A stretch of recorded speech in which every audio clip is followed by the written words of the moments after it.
Hey, everybody. Hi, everyone. Yeah, it's Bruce and my friend Khy for another edition of Khy's Musings. Tonight, I have a goal, and it's to put more paint on these miniatures right here and Ooh. to start painting on these miniatures right here and to get more paint on this miniature right here. God, I hate the way he gets washed out. And to start on this bad bitch right here. And for Connell, she's for you. Nice. uh, It's like I'm not painting tonight, but I've got a wonderful sentinel that needs to get painted. I've slapped on some olive drab on him. I have a Mercury that needs to get painted. I have a standard Phoenix Hawk that needs to get painted, and I have a Trebuchet that needs to get painted. All in classic SLDF colors. That's tomorrow's project, so that way I can have them ready for Tuesday, where I can go and get them murdered by a bunch of a bunch of periphery units that are all going to be like, that's a scenario. We're going to have a bunch of periphery units beating up on some SLDF units, and I'm like, this will be fun. We can get this done quick, and yeah, murder time. so I heard there's a movie I need to see called Which Good one? Boy. Called what? Good Boy. Are you I familiar? don't know that. Neither am I. But I don't know this one. you, let me pull it up because this movie looks like it could be very interesting.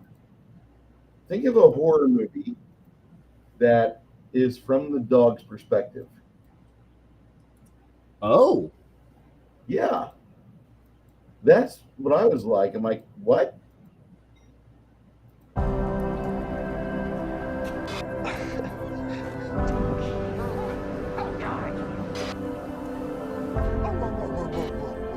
Freak movie gun up.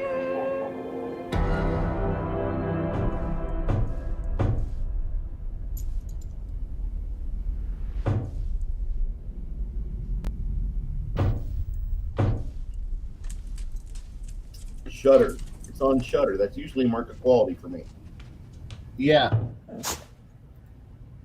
because they'll try to be actually interesting.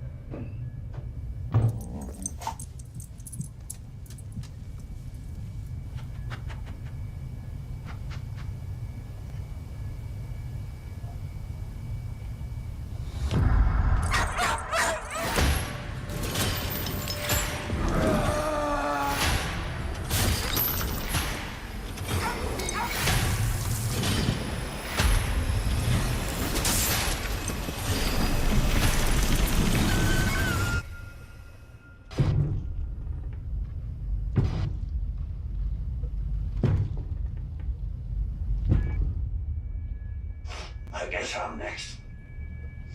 I should never have come here.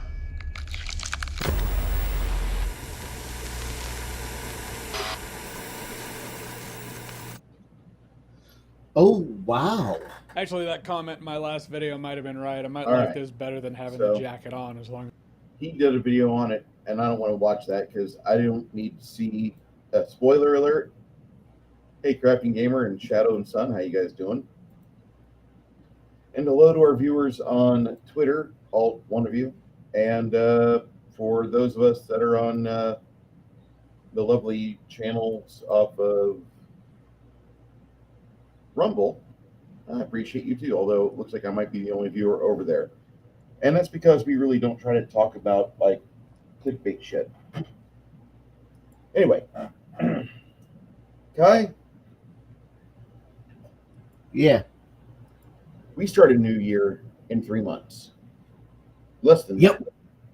What exactly, what type of game would you want to plan ahead for? Because you're starting some new stuff. You're starting a new group, are you? Actually, possibly several. Actually, When you say several, like about what, $4 per table? $5? yeah, about $5 per table. Nice. What type of system are they wanting you to run? Okay, so I One of them I know will probably, if he's the one GMing it, will probably go with Fifth Ed because it's just the familiar, and he's new to GMing, new to storytelling, but he's pretty crazy. Like I like the guy. He's a really awesome dude. He's like really into horror and shit. So he's on point when it comes to storytelling. It's just like he's just never actually done the role playing side, and him and his wife are pretty cool. And I know that he could probably get snag some people who are interesting, and they're trying to get something together. And so that'll probably be a Fifth Ed game. Which who cares? Honestly, engine doesn't matter as long as the story is fun. I have another group of where it's a core of them are some old friends of mine who I used to game with, but that group fell apart due to everyone had scheduling issues, and they're thinking about forming a new coming next to a new group. And they're like, "If you want in, you can sit in." And I'm like, "Heck yeah!" And that'll probably be a Pathfinder 1 or a Pathfinder 2 game because they're a bunch of old 3.5 players. Though I could probably hijack them over to playing a Renegade Games game if I wanted to try to run a G.I. Joe Transformer role playing game because all the people who are in that group are all a bunch of a bunch of G.I. Joe fans and Transformer fans. So all I gotta do is say, hey, this game might be ending, so you guys want to play some 80s RPG mixed in with all the all the IDW and comics mixed in there, and all that time, all the greater timelines in the series, and they'll be like, yeah, I could probably hijack them for that, and that would be fun. I have something important to tell you. Yeah. My Gilded server will be shut down as of the start of the new year. Really? It's not by my choice. Gilded is shutting down. It is? Yep. Crap.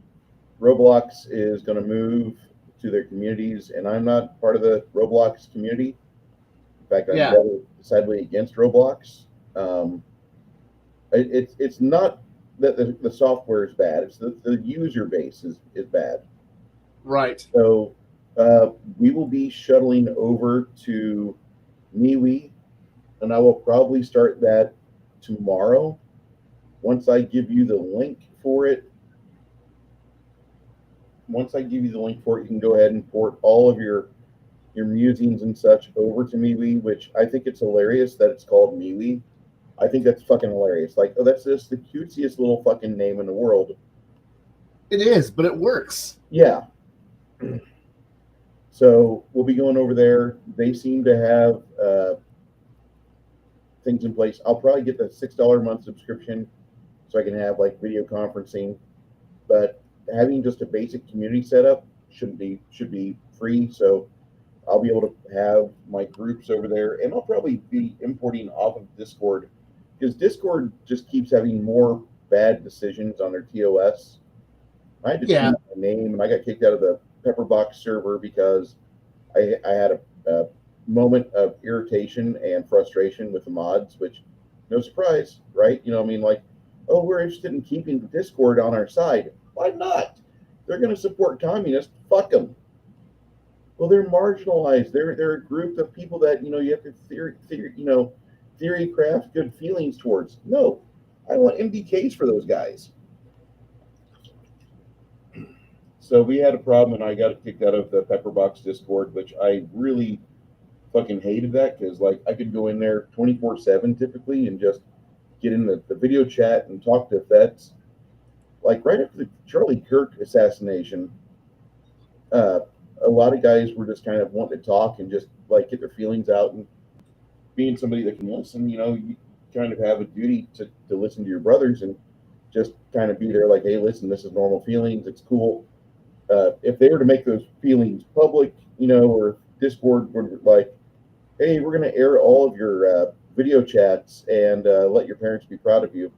Like there'd be a lot of people be upset because like, hey, there's real discussions going on here. And sometimes, you can't take the same shit we talk about to Sunday school or local church. Right. And, it Discord being more and more friendly to lefty ideals and not so free speech minded, I'm really kind of done with Discord. And in the same aspect where when Gilded made some really bad decisions, Gilded can get shut down. I'm just letting you know that probably starting tomorrow, I'll give you the link when I get it all set up, but we will be integrating over to MeWe. That way you still have your journaling for your musings and your discussions and your theory crafting for games, which I feel is very fucking important. And I know that sounds really weird, but I think it is, because like you got to have a chain of custody of how we get from going from I'm happy with THACO to whatever system Khy will evolve his game into over the next 10 or 20 years. Because no, we're not supposed to play BX the rest of our life. It's okay to play BX the rest of our life, but I really want to take the game beyond that. And I think things like Spheres of Power was a step in the right direction. And then, of course, we have to have a new edition. So now, reset back to basic 4. And then, like, we can build back the things we want to bring back, which they bring back everything.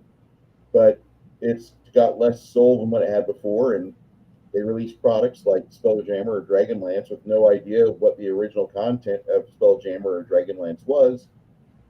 I mean, the Spelljammer box set or book for TSR or for WotC's 5th edition, they had no ship-to-ship combat. I don't understand how you can have a game that's supposed to be swashbuckling and Errol Flynn inspired without ship-to-ship combat. How is this supposed to work? So I'm just unaware of how WotC can continue in good faith to try to pump out supplements, other than the fact that, like, hey, we're just starving for money. Give us all of yours. Well, my entire Musings channel is 73 pages. Is when I copied everything over to the to Office, it turned out to be 73 pages of text. It won't have all my pictures, but it's got all the links in it still. But hey, at least I have an archive now. Hooray! I like that idea. We're transferring properly. We're not getting my Discord hacked and losing it all in one big master stroke. Fucking pissed me off the day that happened. Yeah, that one really did suck. Yeah. Oh well, at least this time I have an archive. It wasn't like when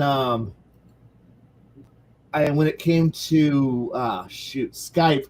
Skype decided to delete 12 years of archives of archival documents all at once, and I'm like, that was my that was a lot of theory crafting work there, and Skype is like, I have no idea what you're talking about, and I'm like, fuck. Oh well, I still know enough about everything that I can write. We'll get it moved over. It'll be good. Yeah. Plus, Gilded has a really weird interface. I can live with or without it. To be brutally honest, I liked Gilded. I really did. I thought Gilded was a good system, a good setup, and they probably were losing money because everything that they offered at no paywall, Discord had available with money you had to deposit. And I'm kind of like, not into spending out money that I don't have to. But MeWe, if MeWe offers all this stuff, hey, there's Lady. If MeWe offers all this stuff, and yeah, it only costs me $6 a month to do things, but if I can get the groups going for free, which I want the tables to be able to have a home and to where free speech can be enabled, I have to approve everybody that goes in there. Okay, that's great, I'm very okay with that.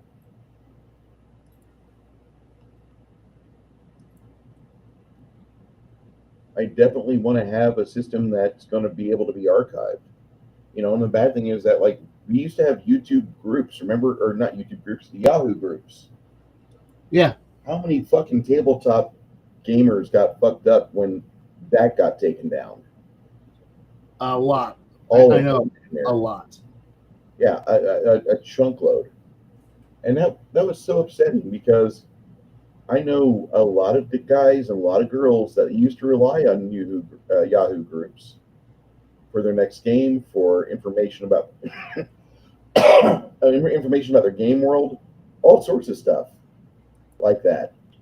And just one day, YouTube or Yahoo, God, I'm sorry, Yahoo comes out and it's like, hey, listen, we need to save money on these servers, and you guys aren't really spending a whole lot of money on it. Mind you, my Yahoo mail keeps sending me notifications that my mail is full.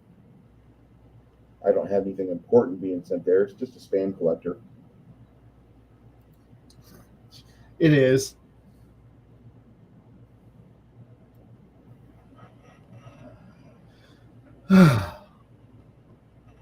No, but that's okay because everybody wants you to swap over to using these paid services like World Anvil. It's like you can put your entire universe into a wiki on our paid server that if you ever stop paying for it, it goes away, or you'll lose access to certain abilities. And I'm like, I just want a mail. I just want a server that I can just throw shit on and go. But yeah.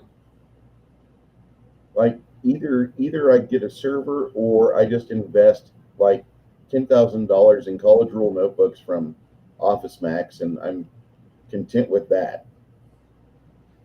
Right. He's like, I found Gilded's format to be kind of odd to use. It is a little odd to use at first. Once you get a timeline established, I think it's a little bit easier, especially if you start using a search function. But it for a neophyte to a new user for them it's kind of clunky.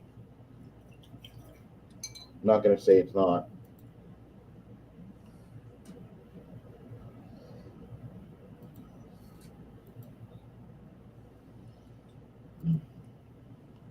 But I don't know. I'm looking forward to this because I just finally looked at MeWe. Tinker's Tavern. Are you familiar with them, Khy, or no?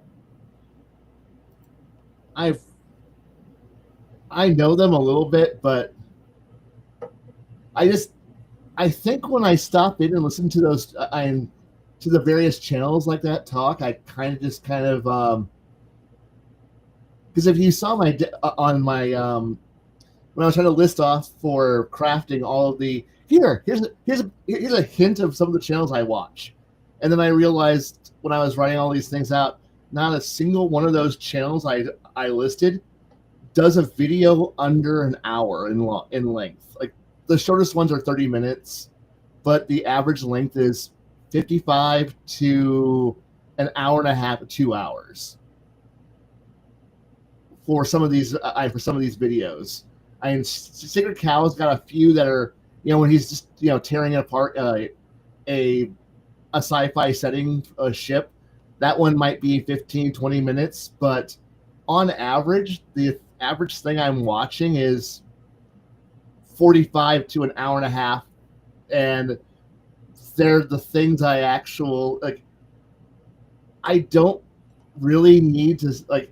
I know there's one channel I tried listening to, which is like going over the exact minutia history of every class and of spell casting for D&D from the original version all the way up to the end of TSR in excruciating detail. And I'm sitting here going, I am an autist who likes trains and boats and tanks.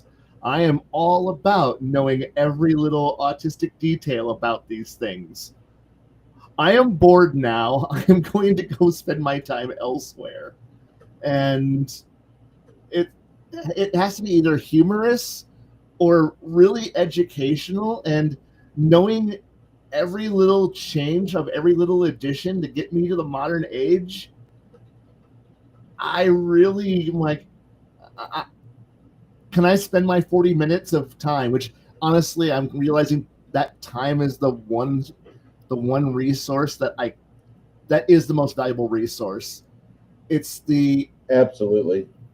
like listening to a bunch of old men argue about old things and why old thing good, when I'm like, I could spend that hour and a half listening to a bunch of old men have a PowerPoint presentation about what is the optimal use of X thing that I can adapt elsewhere.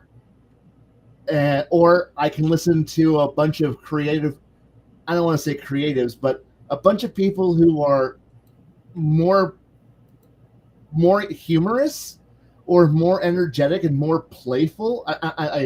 It's that's weird saying it that way, but who are going to play a role-playing game, not to have it be it's a game. It's you have to play. It has rules of the game, and it's got a win. Like the win condition is we're having fun. I know the rules are important. You have to play within the structure of the rules, but I had this case happen.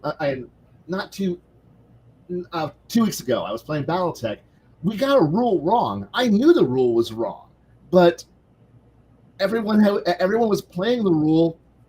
Like the other three, and we're like, no, that's the rule. The rule's right. I chose to go. No, rather than be an ass and slow things down for 20 minutes as I find the exact ruling, I was like, nah, we'll play the game. We'll play the game like this. And then after it was over, went, hey guys, here's where the rule was wrong. Here's the rule that was wrong. Oh, okay, cool. We'll do it better next time. Yeah, we'll do it better next time because I wanted to. We were having fun. The game was fun. I didn't care. Whatever. I'd rather I have a bunch of people who are looking at like if I want to listen to a gaming podcast, I want to listen to 3 or 4 people come up with a really cool idea. Go, hey, what if we used a spell like this? Or what are the implications of cool spell? Or this one effect, rather than going, stop thinking, play game by rule. Or people who won't have the answer of, oh, how best to put this? I'm a GM. Do as I say. Fuck you. The God is all powerful. I do my shit. I follow my storyline, and I don't want to listen to any of that shit. I don't. The moment I hit, it's like I'd rather listen to people who are going, yeah, it's just storytelling is important. The GM is important, but so's the game. And the game is supposed to be fun. The rules are mainly the way that we get to fun. But just because the rules might suck doesn't mean fun's outlawed. It just means that in all actuality, we need to sit down and look at why these rules are failing us. Where are we messing up at? Or are the rules just written so poorly that we need to import something better or create something better, which is the entire reason why we have our hobby. It's because these 2 guys that were playing miniature Napoleonics were like, I want to try this with fantasy. Oh yeah, let's try Magic too. And they just kit bashed a fucking game system in the garage, and then they split up into 2 separate groups, and they wrote their various games, and one of them got ignored for fucking decades, and the other one is known by practically everybody. Now we talk about them, and granted, they're both losing relevance in 2025. But by the same token, there's no Hollywood guy out there that's got a new, better game that's got more people playing it. No matter what you might say about, Critical Role, Daggerheart, etc., nobody on the streaming networks has got a system that's more recognized than the basic system. It's just that all of us are chanting the same thing, like, hey, there's more games than just Dungeons and Dragons out there. Oh my god! And here's a fun thing. So we were goofing around and talking, and because so I do play Traveler, and I enjoy Traveler, but I also play Star Wars D6. And somebody was trying to convince me, and was trying to push Fantasy Flight had the worst luck. They get a license, they make an interesting game. I'm not gonna say a good one, an interesting game. Okay. And then they lose the license. Okay, I gotta ask, did the license get lost or did the time expire? what happened is that Fantasy Flight belonged to a bigger company. The bigger company has money issues. The license expires. They lose the license, so they can't continue to put out the Star Wars role-playing game. Once again, proving that Star Wars should never have left West End Games, because that was the best game ever. And everyone talks about it. Now, there's some really cool things about the Fantasy Flight game engine that could be interesting, because I hate Fantasy Flight. I hate their dice being all custom for every single game, and it's funky dice system. But once you realize that there's a digital dice roller, you can play that. But I really like the idea that instead of having a set target number, you had successes and failure. You could have a success with a complication. You can have a success with no complication. You can have a failure but with a boon, or you can have, there were various degrees of, so levels of it involved pretty much trying to translate, runes on dice to figure out what shit meant. But once it was figured out, it was, so I succeeded in shooting the guy, but there's a complication. Okay, now the GM's got some play and some back and forth and can do some more stuff. Right. I would prefer West End Games. I'm looking for a target number and I roll. But I also know that the West End Games, that version of Star Wars that I played, was not the way the rule book was supposed to be, because we were kids when we first were playing this game back in 1990 when we were playing it. Wow, I didn't realize you adopted into that or adapted into that one so late. We got into that in 88. Yeah. Well, I mean, I was young and realized that in 1990 I was 12. And okay, never mind. I'm sorry. I graduated from playing Car Wars to playing Star Wars D6. That works. Yeah. So I was playing early BattleTech and Car Wars, and then I graduated to Rogue Trader, 40K, and Star Wars. Those were my games that I played early. I came to D&D late. I came to D&D in about 91, 92. So we were firmly in the transit when not everyone had fully transitioned over to second edition AD&D. Nobody played Beck-Me because no one had it, no one played it. So the only versions I had were AD&D first and AD&D second, and that was only because of the fact that. So here I am in early high school, freshman high school. I have my BattleTech books, and I have my Star Wars books, and I'm talking with other people who are interested in Star Wars, going, "Hey, you want to play a Star Wars role-playing game?" And then this existing group who was composed of a mix of juniors, seniors, and some freshmen who were siblings of the older kids, who were like, "Hey, you want to play Starfleet Battles?" And I'm like, "What's this game?" And I got hooked into Starfleet Battles, and because we were playing Starfleet Battles, which was amazing for a young kid like me, now getting to pilot the ships of my sci-fi dreams, and then they're like, "Hey, you're pretty cool. You want to sit in our D&D game?" And that's when and they were still using half D&D first, half D&D second, and that's how I got into playing fantasy D&D. And so we started playing D&D, and then roughly about the same time, Vampire the Masquerade and Werewolf the Apocalypse arrived, and we were kind of trying to juggle: are we going to play Star Wars, D&D, or Vampire? And those were the games that we were trying to juggle around. And then you had me also showing up and going, Traveler or Twilight 2000, which we would try that, and we would play a few because we were young kids and trying to go, "Hey, the Army's cool. This is a really cool game." And night, Lady. Lady, have a good night, bud. God bless you, man. Yep. But no, it's like I had a lot of fun. I came in later than a lot of people, so I was in this weird transition period. But no, our game that we played was pretty much Star Wars D6. D&D was a game that we played, yes, and we played a lot of other games, but Star Wars was our go-to game.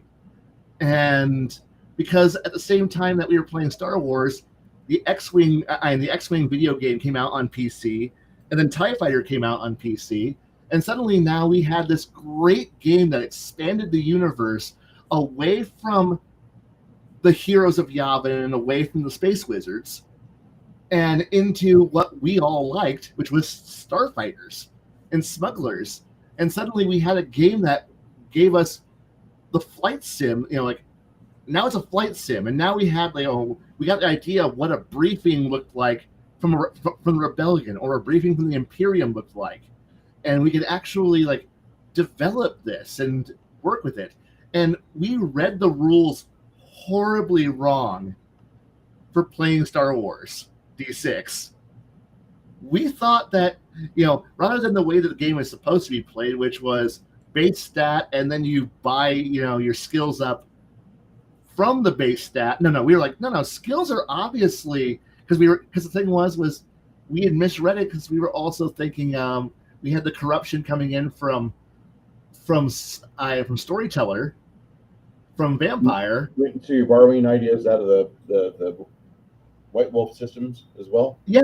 Okay. And so we thought it was stat plus skill rolled together rather than you put XP to go build up your skills from your stat, and which after about a year of us playing this way, somebody actually bothered to read character creation and how to actually do this properly, and then he was like, "Guys, we've been playing this game all wrong." And then we all looked at him and well, we could play it properly, and we're like, nah, we've already figured out how to do this. This is much more cooler. It's much more heroic. We're actually able to hit some of these numbers that we need to hit. Yeah, I mean, you do a long-range shot in Star Wars D6, and that's a 20 on the difficulty number for an individual standing still that's human-sized. Now, when you add in their fucking dodge, and if they're running, and dodging, that's 10 plus their dodge roll plus the range modifier. Yeah. You're not going to hit it. Even with a fucking wild die in play, the chance of you rolling 2 6s is not going to be there. Yeah. So, and so therefore when we were like, no, it makes more sense to raise the it made sense to us to raise that stat had it, since stat had its own cost to go up and skill had its own cost to go up. Well, of course, White Wolf did the exact same thing. So obviously it's stat plus skill. And then suddenly we were able to actually hit TNs and hit target numbers. And we were like, no, this is the best way to play it. And so therefore our version of Star Wars changed. But then again, we also started rewriting how space combat worked. And we started rewriting other things and adding and improving the game. Like the version I played in I wish I still had the notebook of all the shit we rewrote for West End Game Star Wars to put it together. But this is all leading off to a different tangent. So here we are talking about this, and then we got into not a debate, it was a conversation about how fucked the CIA, the Coalition of Independent, the Confederation of Independent Systems was in the original trilogy, in the prequel trilogy, and how they got the short end of the stick, and how there were a lot of people who were actually idealists who believed in the government is corrupt, the system is failing, the Republic is a failure, we are going to go independent, that were actual true believers. They weren't a bunch of Sith Lords. They weren't all evil. The CIS wasn't stupid and corrupt. They weren't all just corporatists.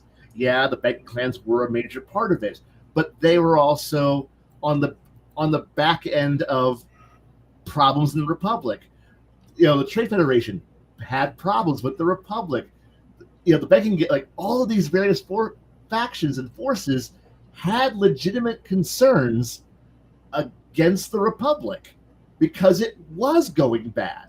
The Jedi were failing. The Senate was malfunctioning. Corruption and power manipulation were happening.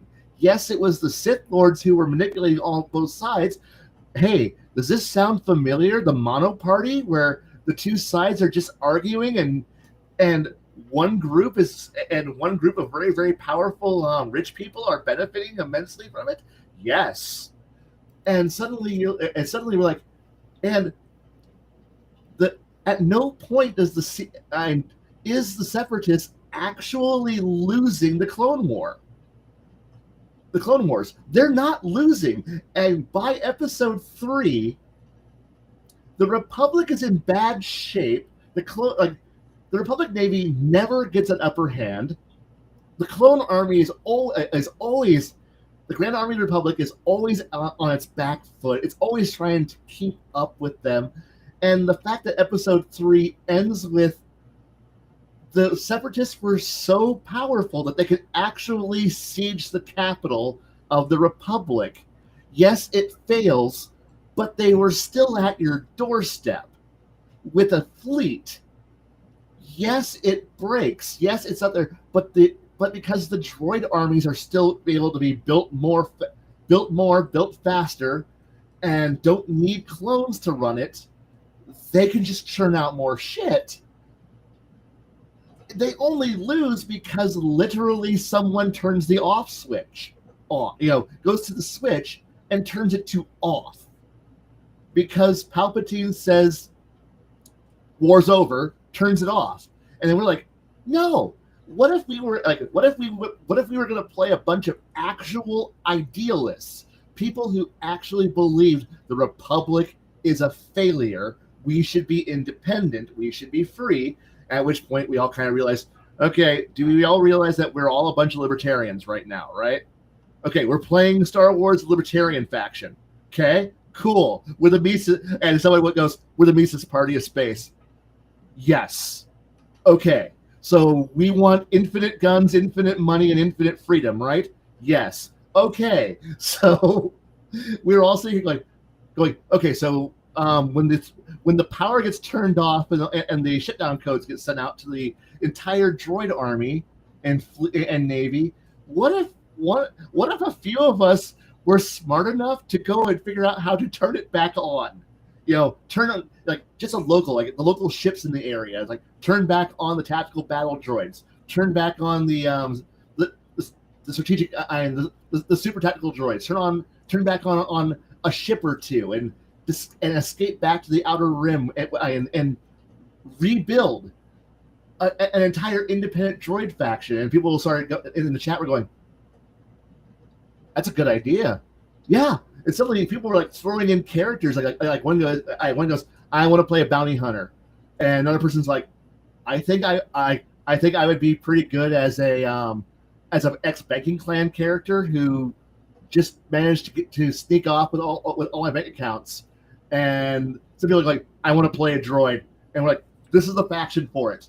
And we're sitting here writing up our own little idea that somewhere in the deep rim, in the outer rim, there's this cluster of 5 to 6 worlds that are just where they're still building and modernizing,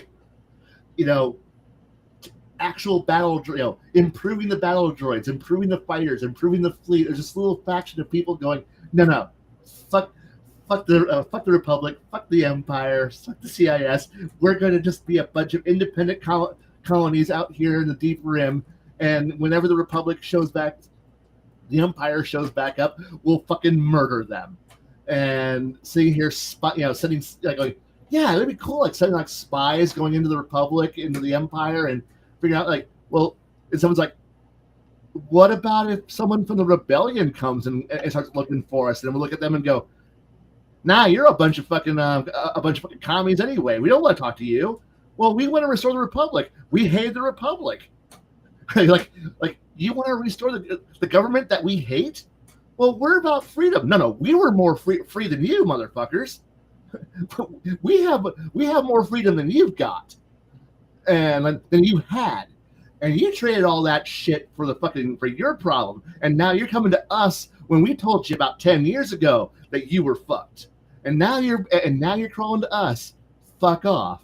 And they're like, okay, we've got a storyline going on here. Like, yeah, it would be a great one. And the thing is that this storyline that we were tossing together fits like we could figure out where it would fit into like the Andor, the Andor Rogue One New Hope storyline. Like we could just we could fit this in there because we were all a bunch of Star Wars fans going like, no, we can literally just have it. And then someone goes like, so are we going to just do Operation Shadowhand and just like come out there and just when the Empire's collapsing after Endor and just reestablish the CIS? And we're like, that would be awesome.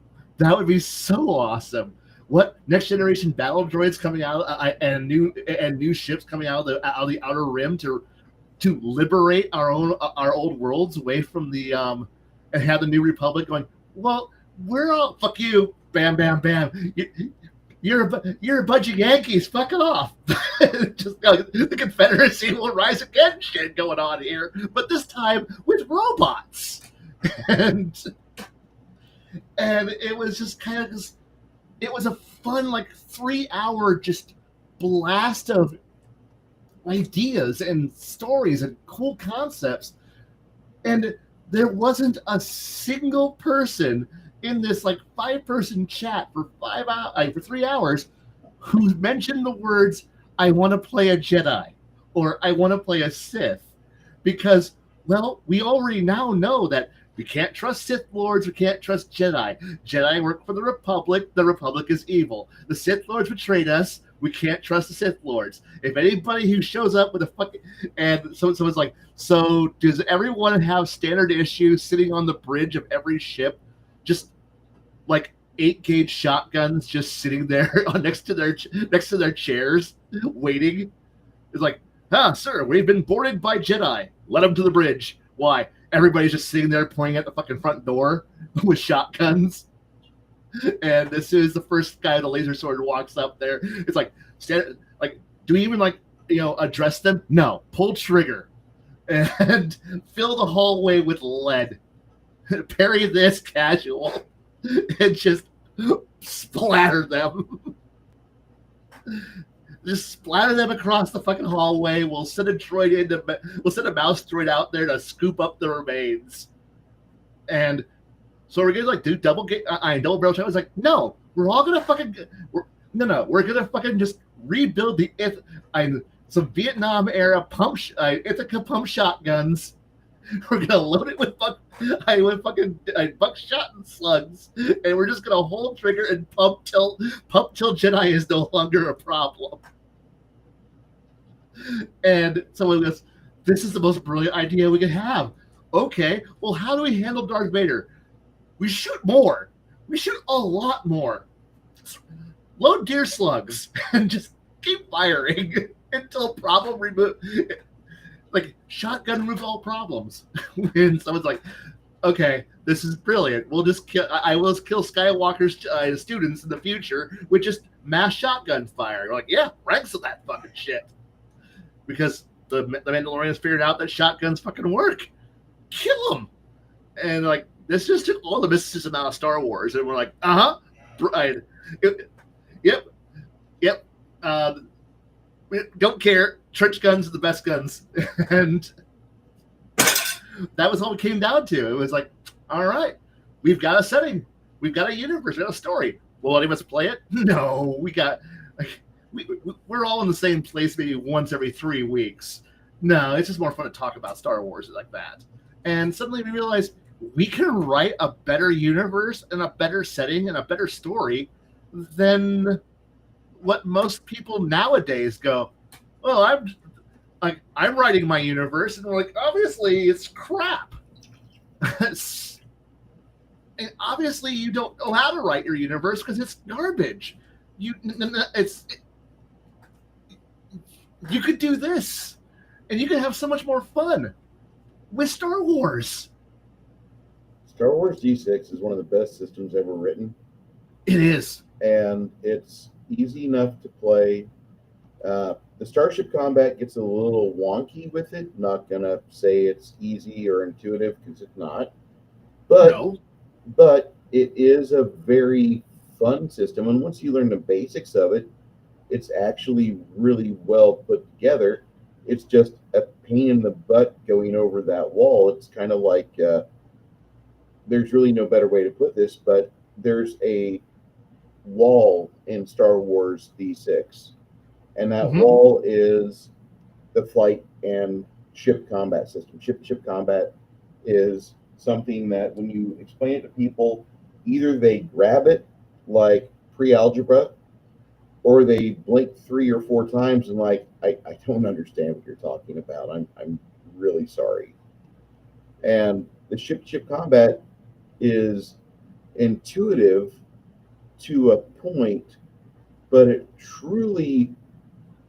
it's very much not a game system to where I feel the ship combat as it's written in D6 is miniatures friendly.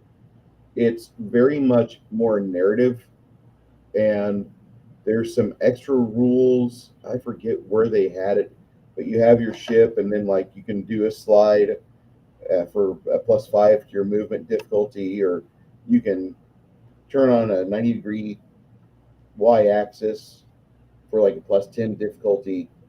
And the more you get into that, like you really need to have a fucking representation of your ship in front of you, and you need to have that. And they wrote it initially for theater of the mind, but the more they wrote it, they really need miniatures. And I hate that, because while I might be the miniatures guy that we all know, I think that there might be a better system than what that was. And if I did I misinterpret the D20 Star Wars, but wasn't that Silent Death reskin? No. I thought D20 Star Wars had Silent Death rules that were reskinned. No. D20 Star Wars was pretty much just D&D reskinned. It was reskinned badly. Like Yeah. if you thought D6 Star Wars, West End Star Wars was bad space combat, No.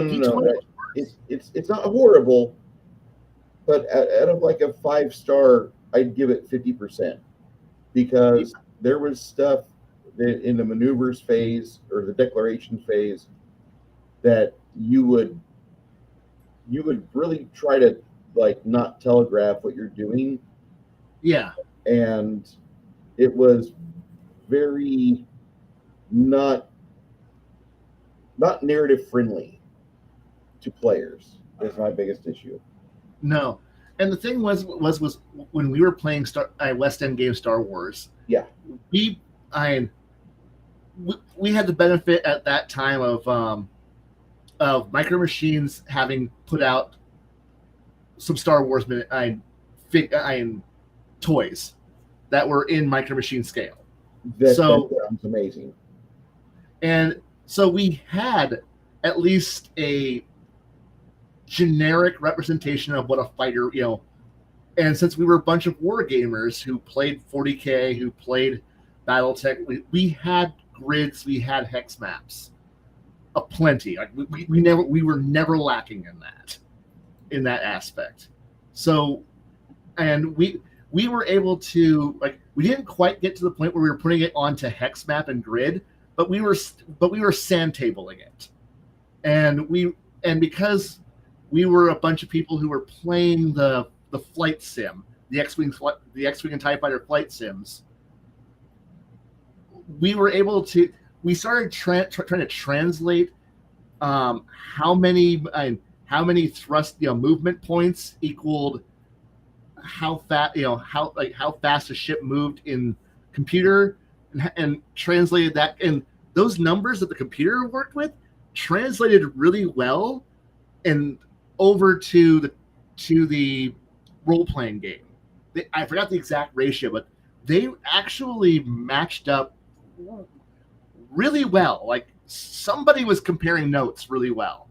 So we were able to find a balance between, okay, so if it says this many MGLs in movement, we now knew how fast that was in tabletop, and then but since we also knew what the power ratings were for, dumping power from lasers into shields, or lasers into engines, or engines into this, we now knew what the speed changes were to each of the fighter platforms. So we now knew what a ship could do, and then we also had an idea of turn radius based on maneuverability.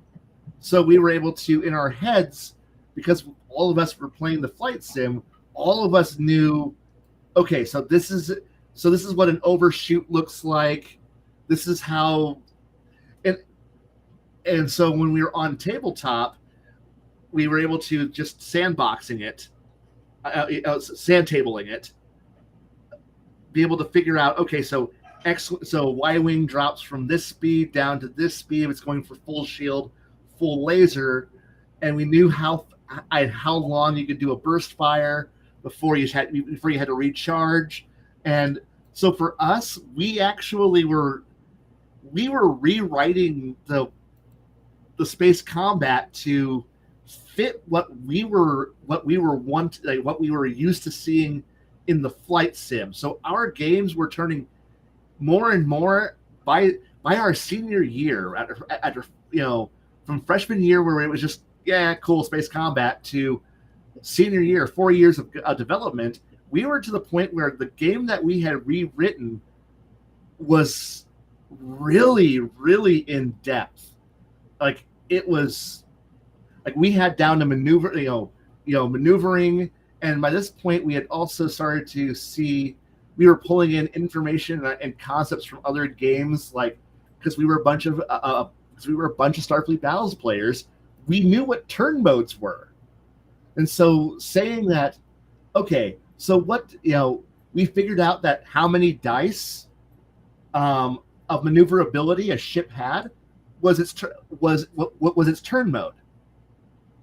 And so we were going, okay, so and we didn't go into the D, but we were going from A, B, and C, because no ships had 4. Yeah, there were a few ships that had 4, and like we didn't like. Sorry, if you had 4 dice maneuverability, TIE Defender, heavily modified A-wing, the missile boat was not that maneuverable. It had boom and zoom.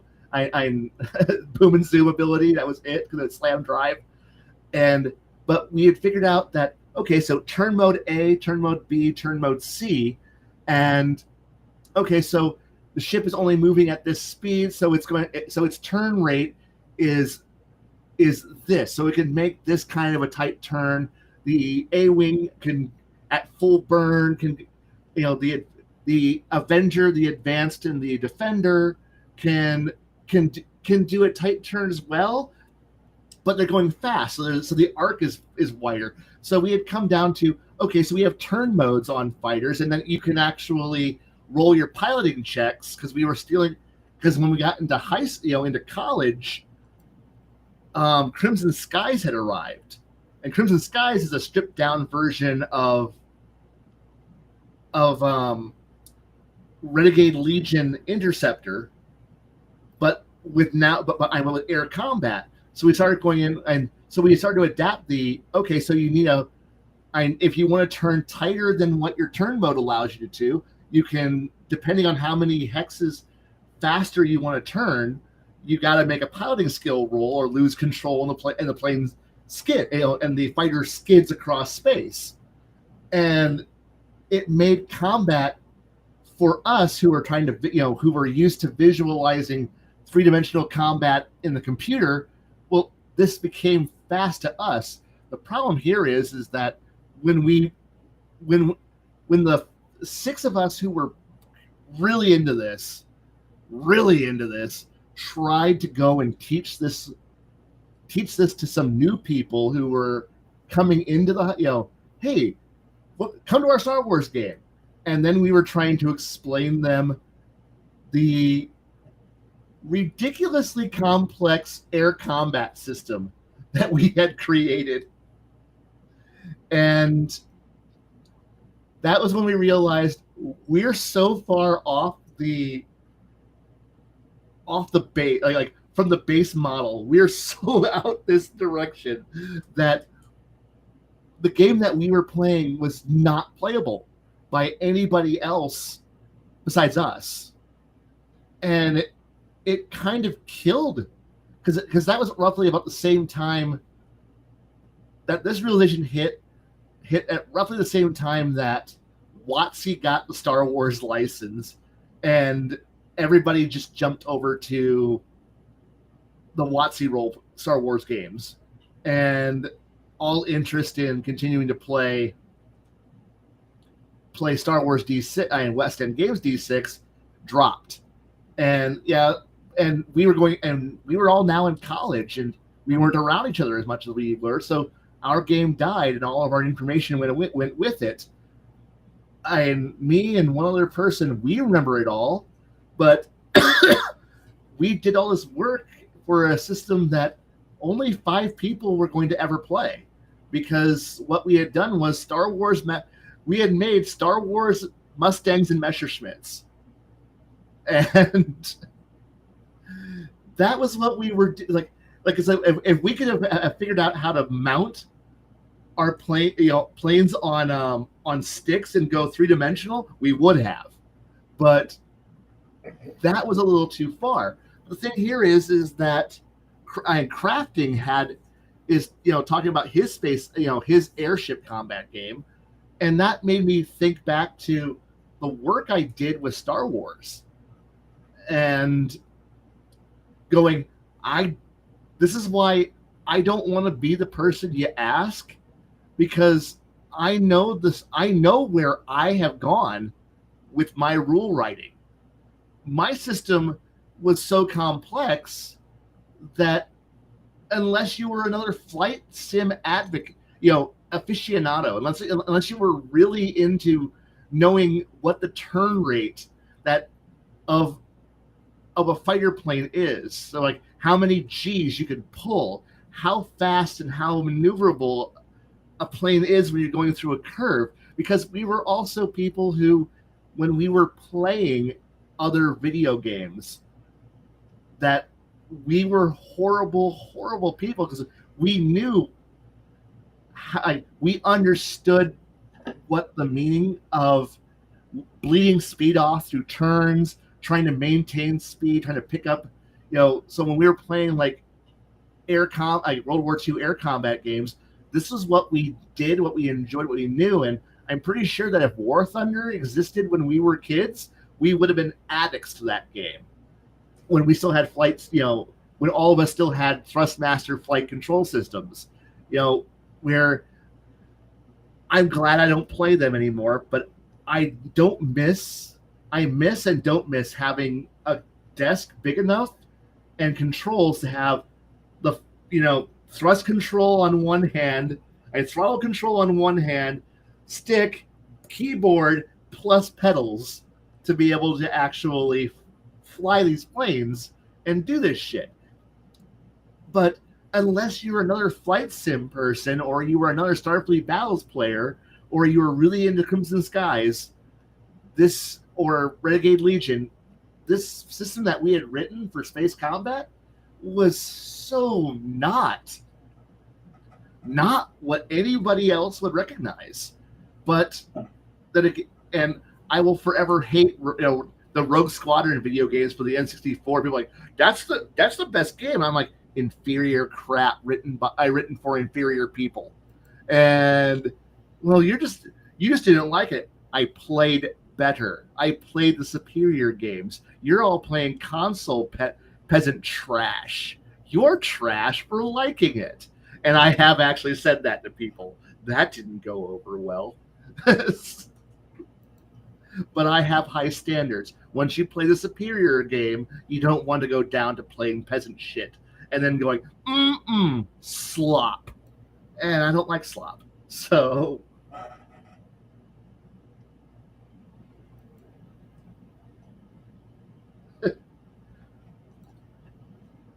God, I'm sorry. I miss having a desk that allows me to have a flight yoke and pedals and all that. Secondly, I don't miss playing with Microsoft Flight Sim because for some odd reason they made a small mint out of a game that wasn't really much of a game. It was more like a hardware demonstration, and that was it. Yes. It wasn't that fun. Like there were actual flight sims out there that were combat simulators, and they were fun. Oh yeah. Microsoft Flight Simulator, not fun.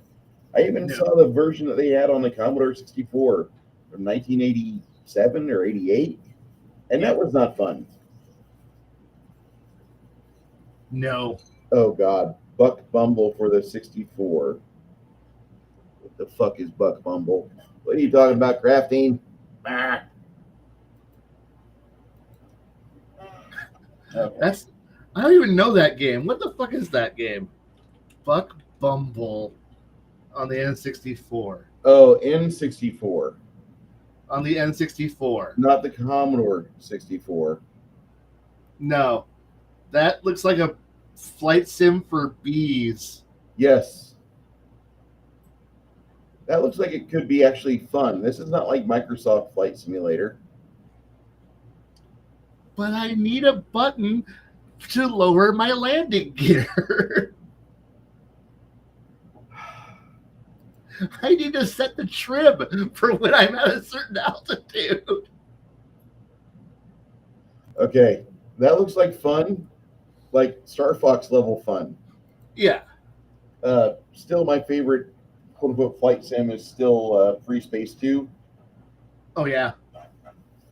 Great fucking game. And if you love the cast from the original RoboCop movie, just go buy that and play it and enjoy the fact that they all got together for a voice session for voice work, because like 4 of those guys are from the RoboCop movie. And it was so well done. It's such a good game. I never have beaten it.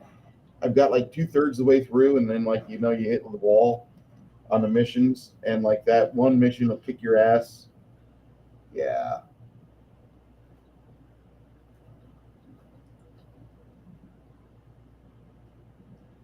Yeah. I feel bad that I'm one of those weird people who just has that. But no, crafting. I do have some notes that if you can find a way to get talk to me on one of the various server and chat programs. I do have some interesting notes for a more flexible and not overly complicated air combat system, where it's definitely would be some opposed skill checks and margins, and it would depend critically on how you determine what degrees of success or margin of success is, because the system that I was working with, that I was designing, was a every 5 past over the other person is a degree of success, because it was a D20 based system, and plus 5 is where everything seemed to work around. And the idea there is that you worked your way up from a position rating of 0 to 10, and then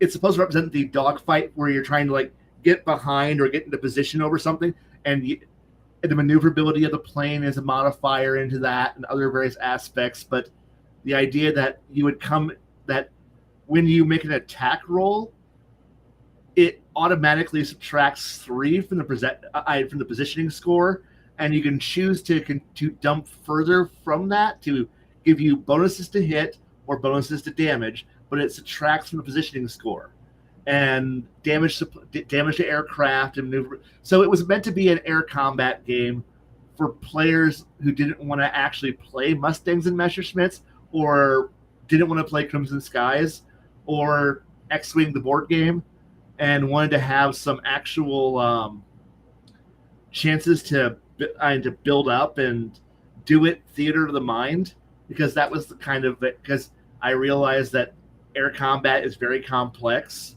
if you don't simplify it down to fun. And it was a very active system, and if I was to play Robotech or Rifts or Macross again, I would probably try to adopt that air combat system, some form of this air combat system, or even the Star Wars, because Star Wars is stupidly lethal, exceedingly lethal for a game. It was so good. Oh yeah, but the thing is that beat something by 16 and you auto lose and you die. You got Robert Loggia, Yes. Ryan Cox, Kurtwood Smith, Mm-hmm. Stephen Baldwin, Roger Cooper. I mean, my bad. There's only 3 guys from RoboCop. Actually, a couple more, I thought. Those are the ones that you need. Say again? But those are the ones you needed. Yeah. And it was so fucking good. Like, Ronnie Cox just sells it in this show. Bosch's voice just, you feel sorry for the dude. Yeah. No, Free Space is a damn good game. Yes.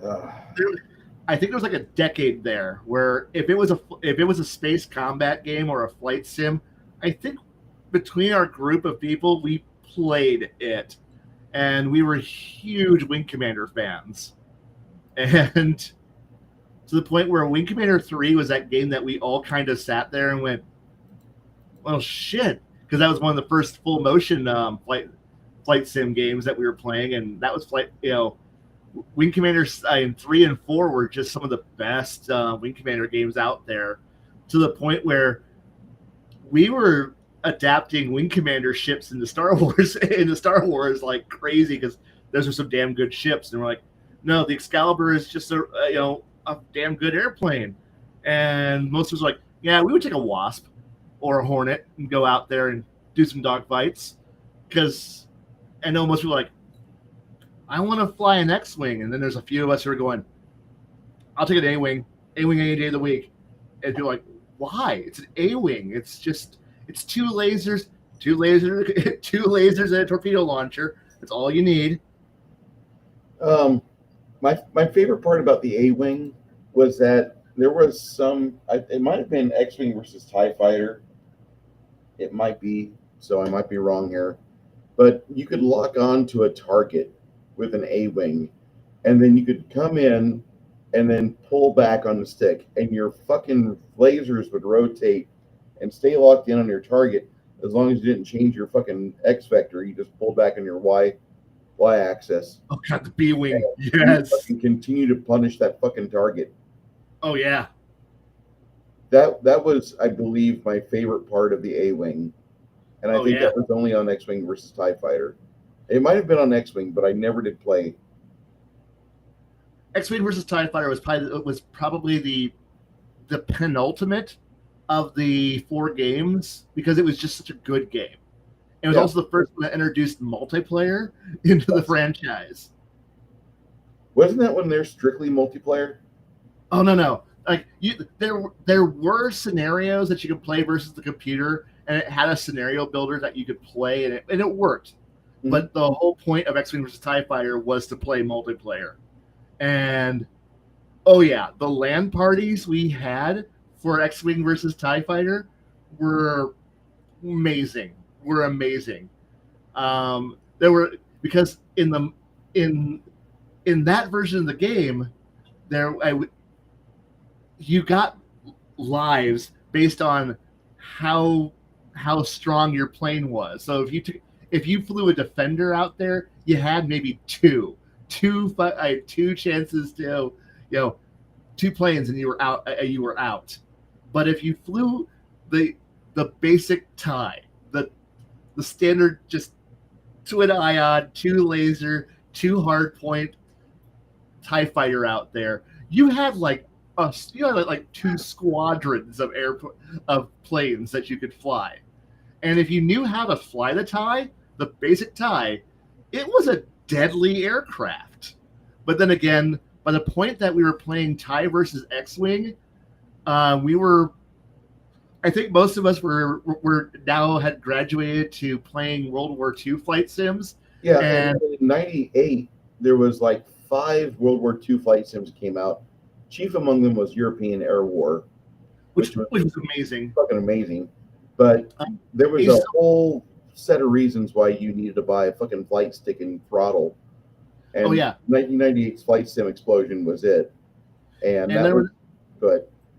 And there was also an Aces Over the Pacific game that we played, which at that point you had the European game was Flight Sim was fantastic because it was like, okay, you're playing Europeans, okay. At which point most people were just like, oh yeah, I want to fly a Mustang, and it was like me and one of my friends, and we were sitting here going, you can fly a Mustang all you want. We're gonna go fly the Focke-Wulf 190s, and they're like, what? And they're like, yeah, obviously you're coming into this game thinking that you're gonna be like, well, of course the Mustang D is the best plane, and then we're like, no, we're gonna fly a Focke-Wulf 190 D/D7. Yeah, which D7 was pretty solid. Which was the bigger, more powerful version of it, and didn't that also pull to the right a little bit too? Oh yeah, but if you knew how to bank with the over torquing of the engine and then roll it, yes. Oh yeah, it was beautiful. But it was a beautiful game, and we played that. But then again, we also played Aces Over the Pacific, which gave us the ability to play Japanese aircraft. Which at that point you're sitting here going, okay, I'm more agile than everything on the under the sun. So, but if they look at me funny, I die. But if you had that same attitude, and since we went into Aces going, well, obviously we're used to playing TIE fighters, which are, if you look at me funny, I die, and I have to win missions in TIE fighters. So we went from TIE fighter to Zero, and it was almost like this play was built for us. The Zero was built for us.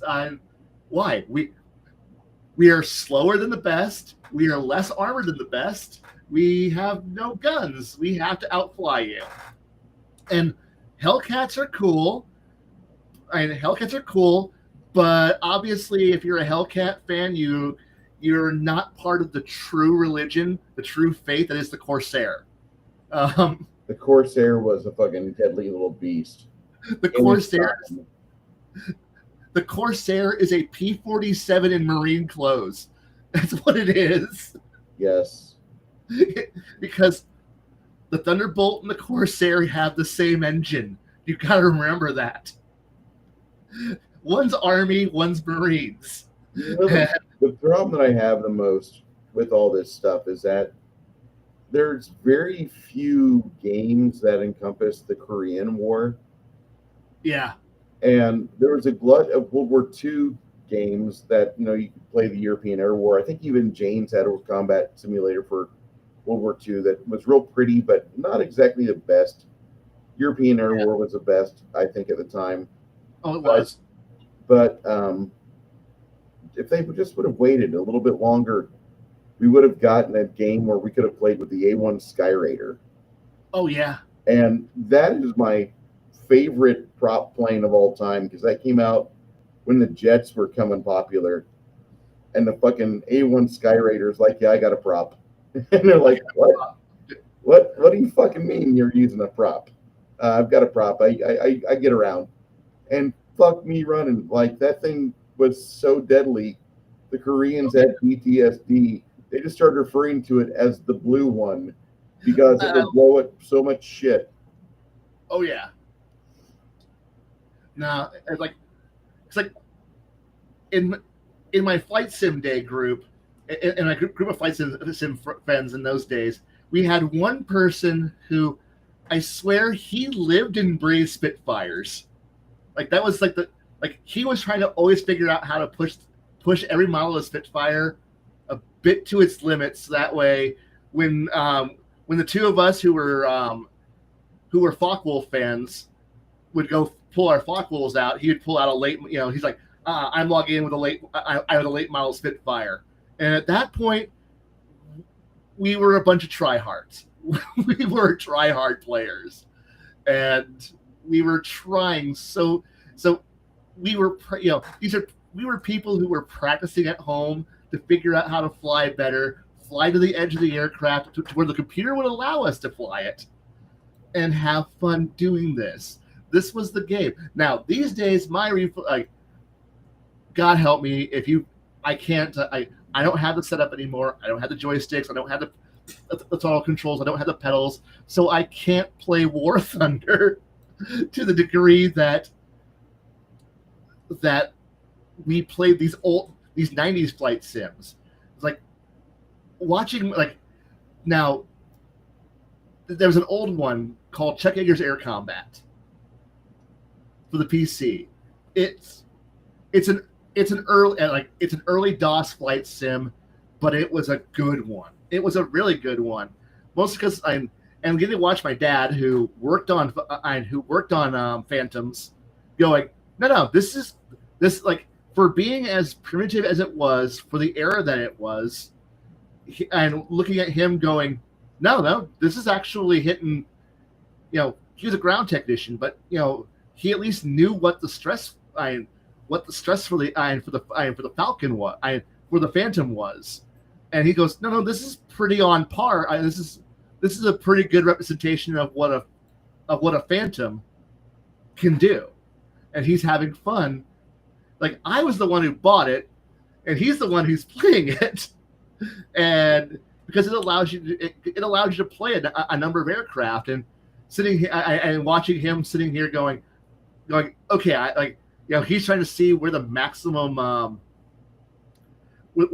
altitude, when does it stall out and when does it fall back towards the planet? When do the wings fall off the airplane? And he's sitting here pushing stressing it out to see at which point we have wing spar failure, and I'm watching him do all this shit, and then telling me, a young kid, this is what the plane could. This is what you could do with it, or this is what you need to look out for. And we're sitting here playing this, and this shit and this ideas are what would carry on to playing TIE Fighter, playing X-Wing versus TIE Fighter, playing X-Wing Alliance, playing the World War II flight sims of the 90s, and getting even into IL-2 Sturmovik, which is where my controllers broke, and I became too poor to replace them, and getting to play these beautiful flight sims finally, and doing all this really cool shit, having a lot of fun doing it. And yeah, I think we have somebody in private chat. Uh-oh.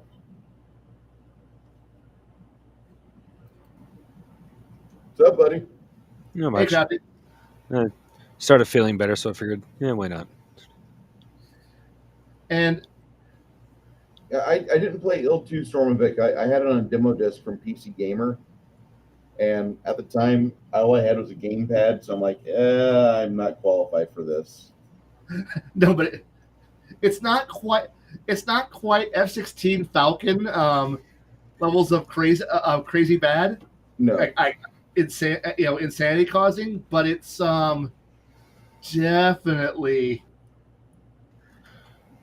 definitely it in the category of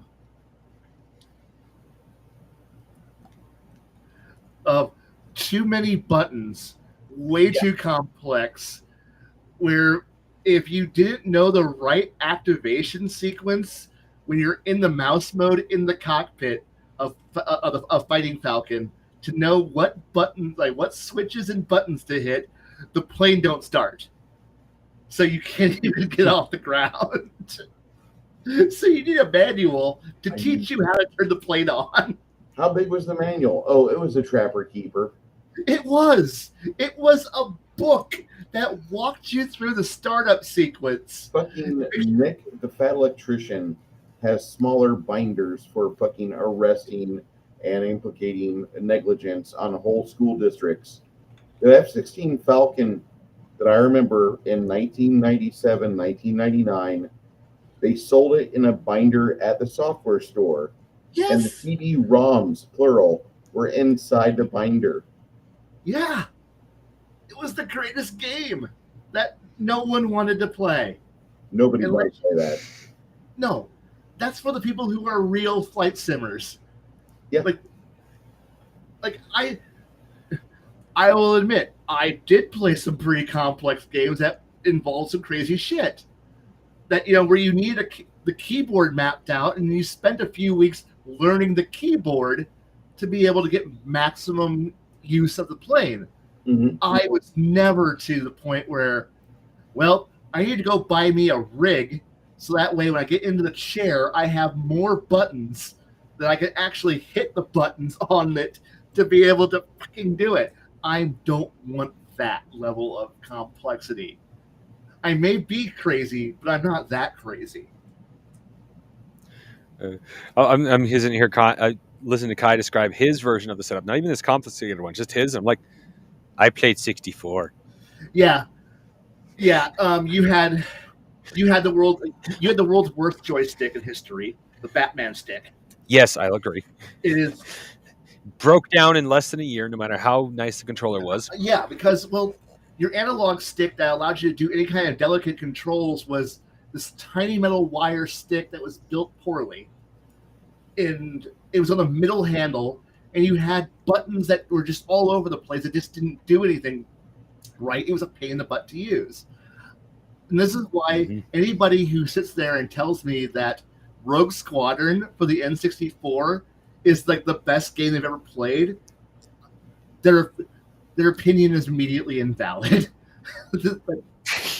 Yeah, even I will say I don't play computer much, but even I'll agree with Craig on that one. Like I mentioned Buck Bumble before. If you actually try to play Buck Bumble before you're used to the controls, you're literally going to do 360s, 180s, loopsy-loops, and you're just going to be all over that fucking map because the controls are so fucking pain in the ass. Well, the thing here is that okay, so I have the Xbox controller, the modern one that's for all PC gaming, and trying to run a flight sim off of this, because this is what most people consider to be a valid controller, and running it, and it works. Okay, for what you need to do, so you have the control. This isn't a bad setup because you have dual analog controls. You have a little bit of extra buttons. You have shoulder buttons. You have some extra buttons for some swapping, and then you have the keyboard is sitting here right in front of you. Yeah. And that does work if you're playing like arcadey War Thunder or arcadey World of Warplanes, or you're trying to do a little bit of arcade playing of loading up IL Sturmovik and playing that for a while, or some of the modern flight sims are cartoonish and they're fun, but I miss having my Flight Master system. But I don't have my computer desk that I've got is tiny compared to what I used to have. So I don't have the room to be able to have a thrust control, pedals, stick, keyboard, and screen all going at once. Yeah. Okay, that sounds like it. But no, I don't have the room to be able to play that. For a while there, I had a controller, a joystick, and I thought about getting a thrust control again, but then I realized my desk is tiny. I would have to be constantly moving things. I'm constantly moving things around now to be able to just use my scanner, use my and use various things on my desk, and I can paint behind me. Demon lamp will never turn off again. It's back on again. Okay, so this red glow behind me, a lamp that when you turn it on, the red evil glow starts. And luckily right now, it's not pulsing when you talk anymore. But for a while there, it must have a microphone or something because the light would pulse based on how you talk. And I'm sitting here going, please turn off. Supposedly I can change the colors of it, but it only glows in evil red. And it turns off when it wants. Paging Baron G Rock. Paging Baron G Rock. Please bring the help manual. And my reaction to the controller was I have trying to play games such as Space Engineers on just a 360 controller. You can do it. Mouse and keyboard's probably better, but have the controller on standby. The thing with the controller, and the reason why I basically refuse to play the game now, is because you have to press a button to get to a menu, then press another button to get to the menu, hold that button, press another button, get to that menu, press another button, press that button, hit another menu, get that button, hold while still holding that button, and then you might get to where you're going. But that's like provided that you actually know where you were navigating. Okay, so we're not going to invite this guy to play in our Eve clan. That's all I heard. Hey, if I could map it out on a keyboard so I could just like blink, oh, there's that menu, blink, there's that menu, that's one thing. Yeah. But the lack of controls on a controller for something like Space Engineers. Space Engineers, it's like Space Engineers is a keyboard and mouse game. That's what it is. And but no, but these days I have EVE Online and Elite Dangerous as my current space. Oh no, I seen a commercial and I instantly refused to play EVE Online because of that one commercial. This game, you're not ready for it. Up yours, asshole. No, they're right. They're right. You're not ready for it because you will spend hours building up your friends and your holdings and everything that you love and want so dear to happen because your investments are your way to invest in your R&D and build better ships and get better missiles and have better things happen. And then you'll wake up one day and some North Korean clan decided to go to war with you while you were sleeping, and they nuked all your assets, and you lost all your real world money you were making on the game, which is very possible. And now they have it all. And this only goes on every week. It's that crazy. It is fucking nuts. Okay. And or you realize that you might have a trucker contract because you're playing a space trucker and you're nobody, like you're not part of a corporation, you're not part of anything evil, you're just a guy who's hauling ore, and then you jump in and we're riding you through Fallujah, and suddenly you're sitting here going, oh crap. So you're sitting here forming up with listening at the jump gate because the next system over is there's 3 jumps you got to make before you can get to the next safe zone so you can make your delivery run. But those 3 systems are infested with players, not NPCs, players who are going to jump you, who have a series of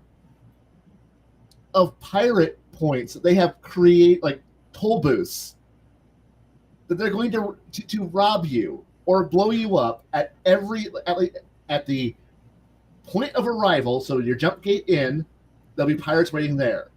Halfway through the system, because they know where the jump lane is, that when you hit, so if you somehow manage to have your ship equipped with a jump jammer, a counter jump jammer, so that way you can actually jump out of a jump jamming net. So you can actually escape before you're blown up by the pirates. There'll be another one mid-system, which will pull you out of jump drive, and then you'll come out. You'll have to recharge, dodge things, jump back up into jump drive, jump to the next gate, get past the next pirate point. And that's system 1. You got 3 more systems to jump through to get to make your delivery. So what you end up having to do is sit at the jump gate and wait for a convoy to assemble itself. You're all independent players, and you're just convoying up because you're waiting for the escorts that you're paying for, which are other players. And you're pretty much convinced that the people who you're paying to escort you through the pirate space are probably the pirates, because of and you're sitting here going, this is crazy, and you're sitting here going, okay. And when you're now trying to play what amounts to driving a Liberty ship, because you're slow, you're unarmed, you're slow, you're not well armed, you're not well armored, you're not well shielded. But you have a bunch of destroyers and battleships that are now racing around you, blowing up pirates, so that way you can make a delivery run. And that's EVE Online. That's EVE. And that's something that you don't decide. But the thing is that if you're really good at playing EVE and being a really good trucker, and you drive a big trucker, so you're driving a big Panamax freighter, you might get hired get recruited into a corporation to just be a Panamax driver, a container ship driver. And your only job is to drive from System A to deliver Death Star parts to System B. That's currently 12 jumps away. And you're thinking, well, can't I? No. That system was the only system that could manufacture the Death Star parts. So you're hauling Death Star parts around, or you're hauling battleship components around in this giant cargo freighter. And you're just sitting here going, okay, I hope nobody finds me. And you're sitting here trying to plot your jump routes to take you into the deep outer parts of the system, so you can bypass where you know the pirates are, where pirate players are at, and you're hoping nobody finds you because you're carrying billions of dollars in equipment around. So anyone who says, so when they're saying you're not ready for EVE, nobody's ready for EVE. Only people who have been playing EVE are ready for EVE, because the learning curve for EVE is a cliff with an overhang.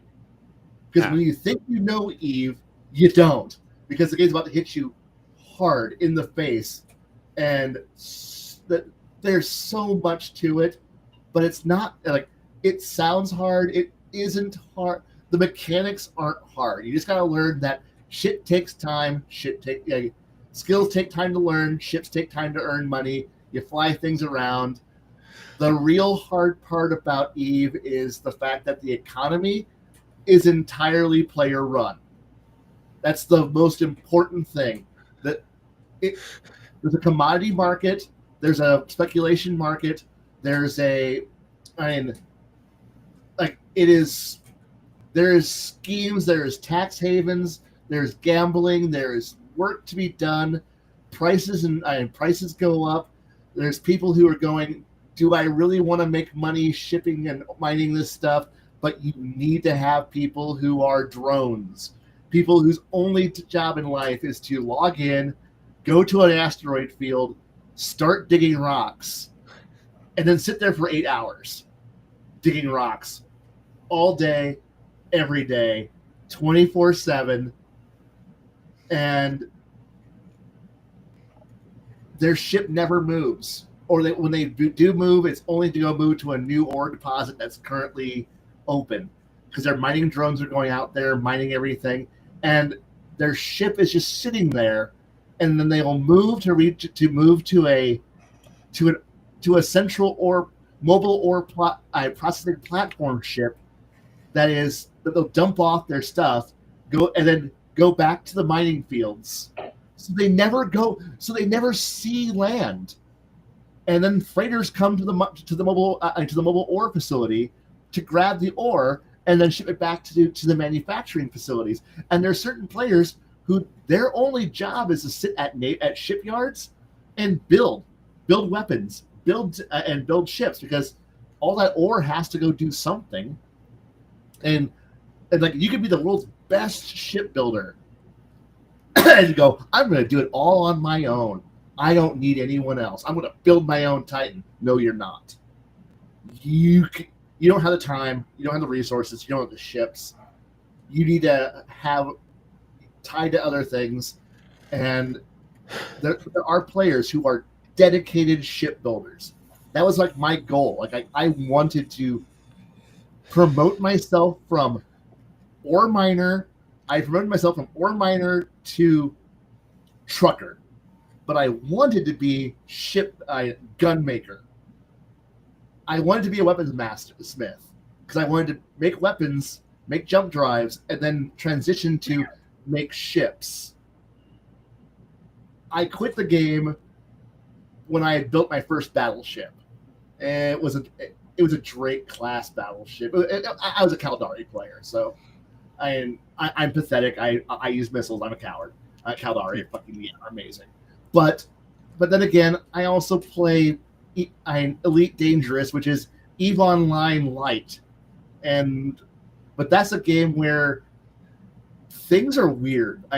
And the galaxy is huge. It's beautiful and fun, and you can go explore and go find Earth or go find the center of the galaxy, and then go out and explore the deep reaches of the galaxy. And there's a map of how much of it's been actually explored because it's a 1-for-1 scale. It's a 1-for-1 representation of the galaxy, and any new system that hasn't been generated yet, that no one's been to yet, you could be the first one there. And when you arrive, the game will start to generate the entire system for the first time, and you'll be the first person who's ever laid eyes on that particular part of the galaxy. And it's a wonderful feeling being the first. What do you need in the system, Bob? And there's a lot of people, and there's a lot of systems like that. And you think you're the first one there, and you're like, wait, no, the system didn't generate. Somebody else was here first. And then you go exploring, and you find out that no, someone tried to build a colony here once, because that's the thing. Players are the ones who build the colonies, the new colonies that deeper out into the rim. Yeah, there's some pre-established ones that are for everyone to play on, but players are the ones who build the new stuff. And when you're out in a new system that's outside the territories, and you can start exploring, and then you find, wait, no, that some group of players have built a colony base here, and it's full of automated defenses. And now you have to figure out how to sneak through the automated defenses, sneak past the guards that that the other group had left behind. So you're on foot with a rifle, sniping and assassinating or sneaking your way in, and then stealing the base's power core, because that thing's worth a lot of money actually. And you're sitting here, you steal their reactor, and then the whole base shuts down. But the thing is that you don't know how long it's been since anyone's laid eyes on this place. I mean, there's been some times where we're out there in a super carrier, and we're jumping into a new system because we're looking for research points, and we sit there, arrive, and then we're like, oh shoot, there's a base on a moon. And then we're like, well, what do we do? Well, yeah, we assault the base. We kill everybody on the base, steal all their shit, and every once in a while we find out that the base is a fully operational base being run by somebody who actually cares. And then suddenly we're trying to land down, and oh shoot, our ATV that we're going to go race in there, the Jeep gets blown out from underneath of us. Now we have to walk half a planet back to our ship because, shoot, they had anti-vehicle guns, and our Jeep is a Jeep.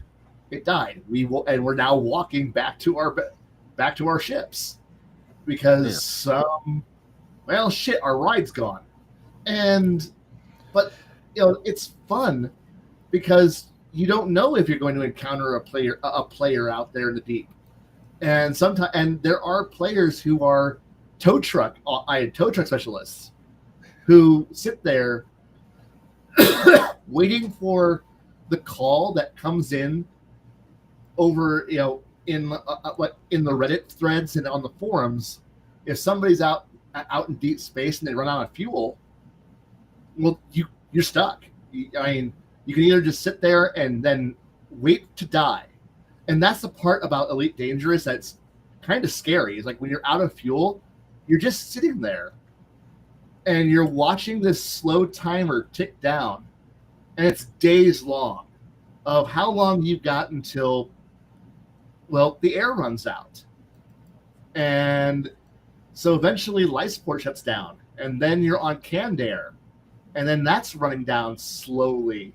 And you're sitting here going, shit. The thing is that you can't respawn until you're dead.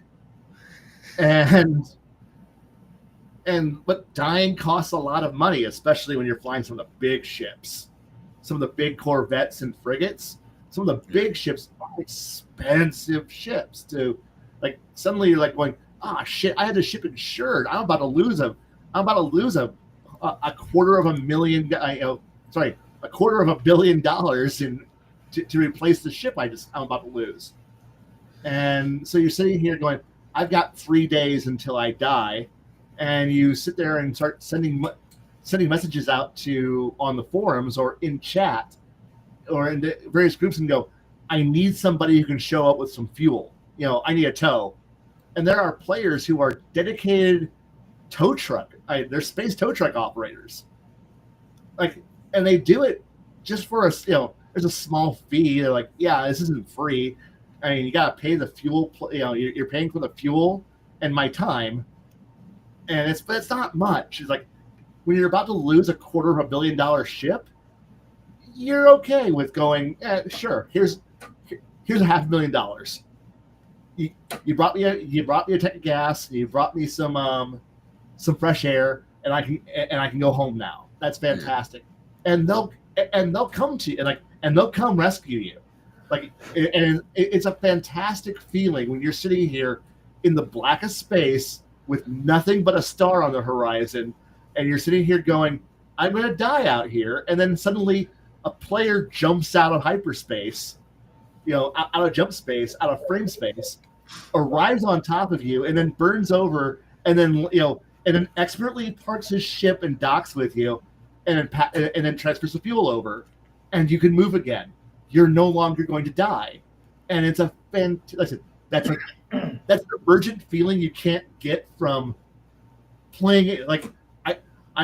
Here's your 15-minute mission. Nah, you just spent 6 hours praying that the guy you're talking to online is going to show up, and they show up, and you're super happy because, well, you're not dead.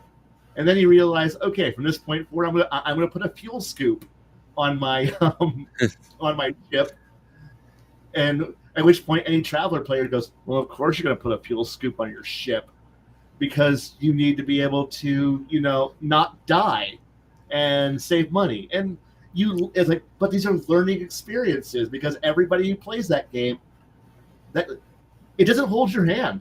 It does not hold your hand. When it pushes you into the galaxy, and inevitably you'll get your first ship, your Death Dorito. I have no idea why space games give you a Dorito for your first ship, but it's a Dorito. And when you get your second ship, which everyone always does, nobody transfers the autopilot off from the first ship to the next ship. So everybody takes their first personal news ship out, and then they crash it right into the space station. Because they're used to the Dorito telling you, oh, no, you can fly the Dorito. Like, the Dorito will just auto-launch itself, and then launch, it plays some pretty music, and you go out the mail slot, and you go out into space. And then you come back, and you go, oh. Dorito makes me so fucking happy. What was that? The fact you fucking call it a Death Dorito makes me so fucking happy, dude. It is. It's the same fucking Death Dorito from the Commodore 64 version. It is. It is, and it's the starter ship. And everyone wrecks it. Everyone crashes it because none of us know what we're doing because it's elite, and we're going to hit shit. And you learn to hit shit with the Dorito because it's fucking amazing. And God, and you go and the freedom that game gives you is amazing. And you're playing it with other people who are just as goofy as you are. And there's some people who are serious. There's always somebody who's too serious. But the Death Dorito is just fucking hilarious. And you just learn it. And God. But both of those games are games that I'm not going to go and tell people, you should play this game. Yes, you should. But I'm not going to suggest it. Because it's an experience, and it can become your life if you don't. If somebody tells you you need to try EVE Online, they really hate you. They hate you.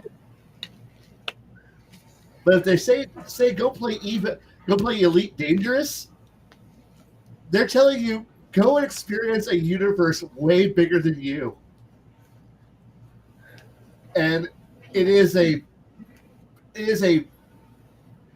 I love it because there's people who are sitting here telling people, going, hey, I found a cool system that's got ore.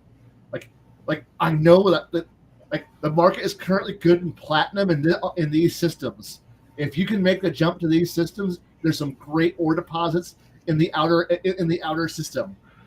Stick to the asteroid, stick to the planetary rings, and there's some great titanium mining out there, or there's some great platinum mining, and like they're sitting here like whispering where the good ore mines are at to friends, because that's what it is. It's a great way of just making you feel like you're part of a world that's interesting, and the only story you got is the one that you make for yourself, because no one else is going to tell you to do shit. I mean, if you wait for somebody else in Eve or in Elite to tell you to do anything, you're just gonna sit, or you're gonna do some really shitty bitch quests that you found at the bar, which is simply going to be jump 2 systems, drop off some guy, fight one guy over a moon, and you're like, that it? Yeah. Ah, shit! I can make more money. I can make more money hauling coffee between one system to another, because coffee is fucking valuable. What? This planet wants nuclear waste, and they're paying a lot for it? Well, shit! I know a system 3 jumps out that makes that shit for fucking free. I'm gonna haul all of it, and suddenly you realize you're an interstellar garbage man. And you're like, pays the bills. Yeah. And you're just chugging through space going, pays the bills. And I love it. I love the stupidity of a game where it's like, you can just go out and do stuff. And I've got it like I had a Barracuda that I really enjoyed. God, it's expensive. It's expensive to fly it. It's kitted out, but it allows me to go out and go. I want to see the stars. I want to go out there and just go until I'm at half a gas tank, then turn around, and then I'm going to fuel scoop at a gas giant and come back. Or I've got a chieftain whose only job is to murder shit. Because the chieftain is evil. It is legit evil. It's a Lakon ship. It's made of anger and giant guns. And it turns good. It fights good. It destroys everything. And what's it powered by? Sheer rage.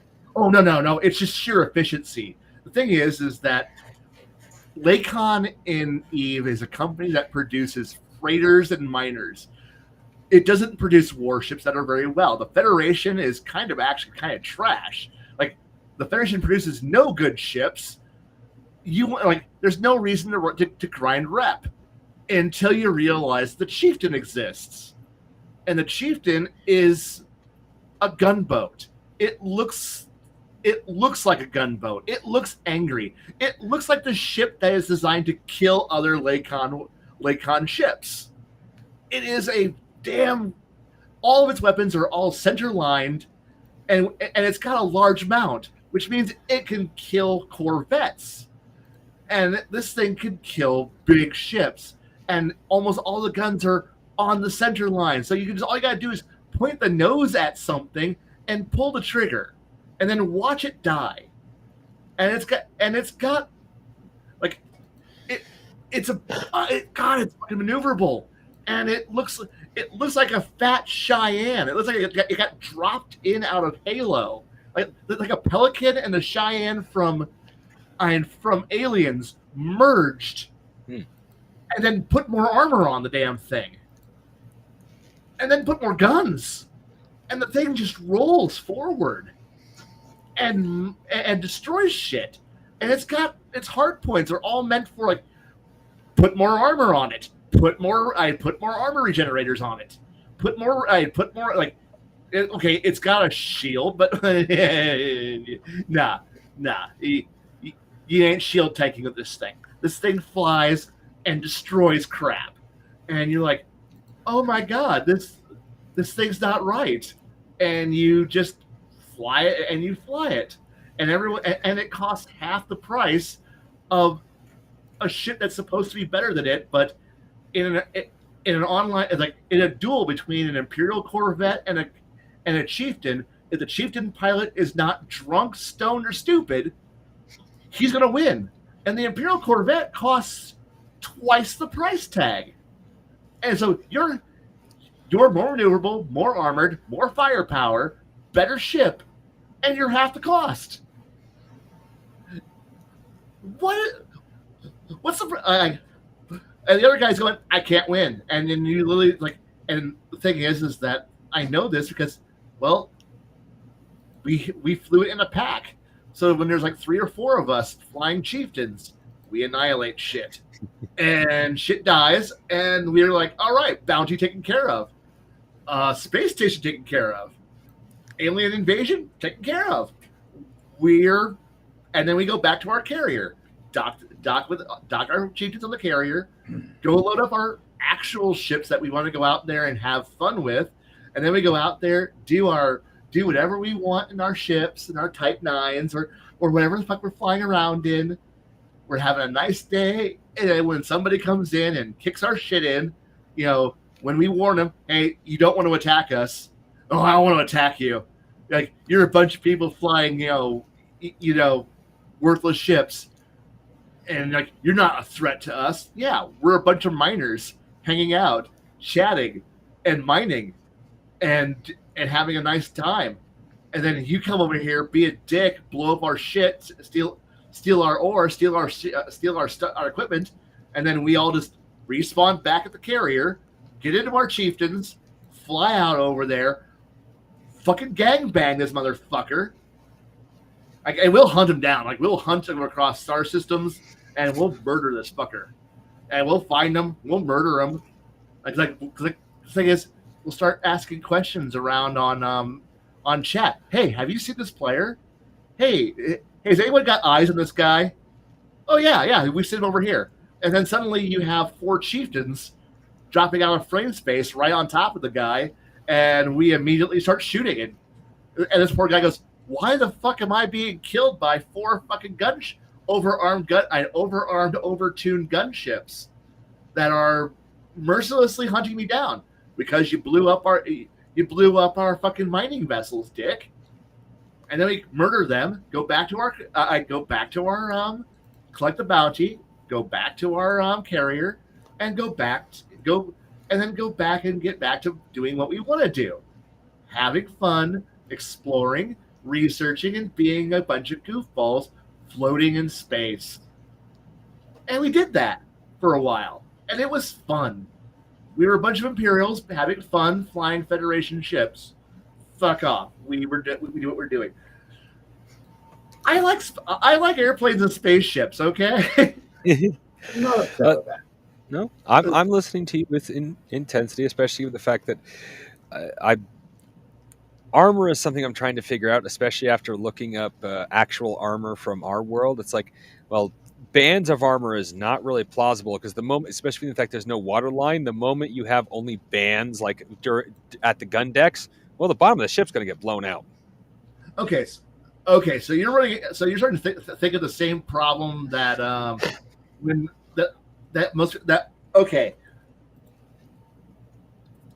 I would start taking, since you're not looking at the armor belt problem. So you look at the armor belt problem and the Citadel issue on how ships are armored.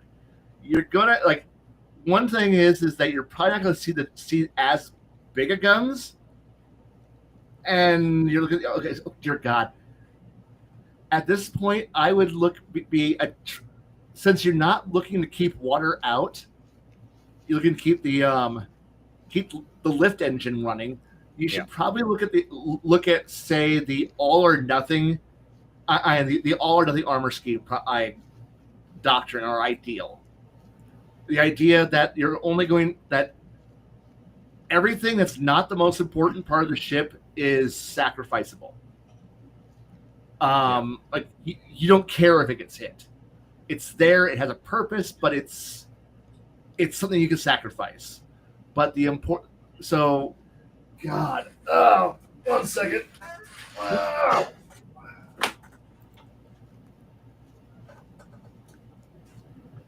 Okay. At this point, we're going to go open the idea of what U.S. battleship design here is that when you're looking at layouts, the important thing to be looking at here is the idea that you're going to want to keep the power plant, your engines, and what is your main magazines guarded, because those are the most important things. That's where you're going to want to put all the armor. And the thing is that you're going to... Oh, God. See, what? There's other issues you might be wanting to look into here is start putting some ideas that because you mentioned the idea that hitting the bottom of the ship or the top of the ship is going to be a major issue. The problem here is that unless you can get a ship, an aircraft, like you're starting to run into the idea that gun elevation is going to be a major problem here for your thoughts on how things are going to work. The thing is that I'm trying to figure out how to elevate a major weapon, a capital weapon, upwards to be able to shoot from the bottom up is going to be hard. Unless I'm also incorporating roll in the. There's going to be strong winds on a planet like this, so I'm incorporating roll as part of the mechanics for the combat of ships. Okay, so there's a certain point where start to ask yourself certain questions. What are the weapons? What kind of weapons in your universe are there? Are these gunpowder / cordite? Oh dear God! Yeah, we're starting to get into fun things. Are they gunpowder cannons, or are they some kind of like energy or is it like magical energy weapons? Primarily black powder. There are. I'm going to add them, but they more shoot a spell than actual physical projectile. Okay. There's a major problem you're going to run into that if you start to study certain things, where ships when they roll don't tend to do really well because things tend to. Hey Bruce. Yo. How well did when the ship that you were on, when it rolled in heavy seas, did shit stay where it was supposed to be? Nope. Okay. The kitchen, perfect example. Got down in the kitchen plenty of times to help clean up glass because things are falling off shelves, and you get cut up a lot. Sucks. Yeah. Now, there's a ship you should. There's a few. The most historically fantastic example of this is HMS Barham. British battleship, World War II, gets hit with two torpedoes, and she rolls. The thing here is that it's one of the most terrifying pictures your video, because the thing is, this wasn't a picture; it was another ship got footage of this thing when it happened. Barham is listing heavily. She's rolling over, and then she explodes. Because what happens is the gunpowder is not. First off, gunpowder is not a very happy substance. It's not friendly, and it isn't like being tossed about when a ship rolls over too far. Barham explodes like that. Yamato explodes like this. So there's shit like ships when they tend to roll past a certain point. All the straps. The turn for the USS McCandless, I think, was 51 degrees, 51 to 55 degrees. The Defender was a much more sturdy ship. It had a fatter beam. If you ever look at the MCMs, they are a short, squat ship. They are. The McCandless, not so much. It's a tin can, Knox class frigate. They roll kind of easy. There wasn't a huge like record of all of them rolling, but whenever things start to roll, basically all the superstructures are the same on all these ships. The superstructure, the antenna array is designed, the mast is designed to fall out a slot and take some cabling with it. Yeah. But it'll fall out and you get your ship back because it rights itself. You'll shit your pants though. Oh yeah. But now back to the Black Powder era. Sorry, like rolling like every ship has a certain point where if it rolls too far back, it's the metacentric balance point becomes too far and it goes over, and it's just going to keep going.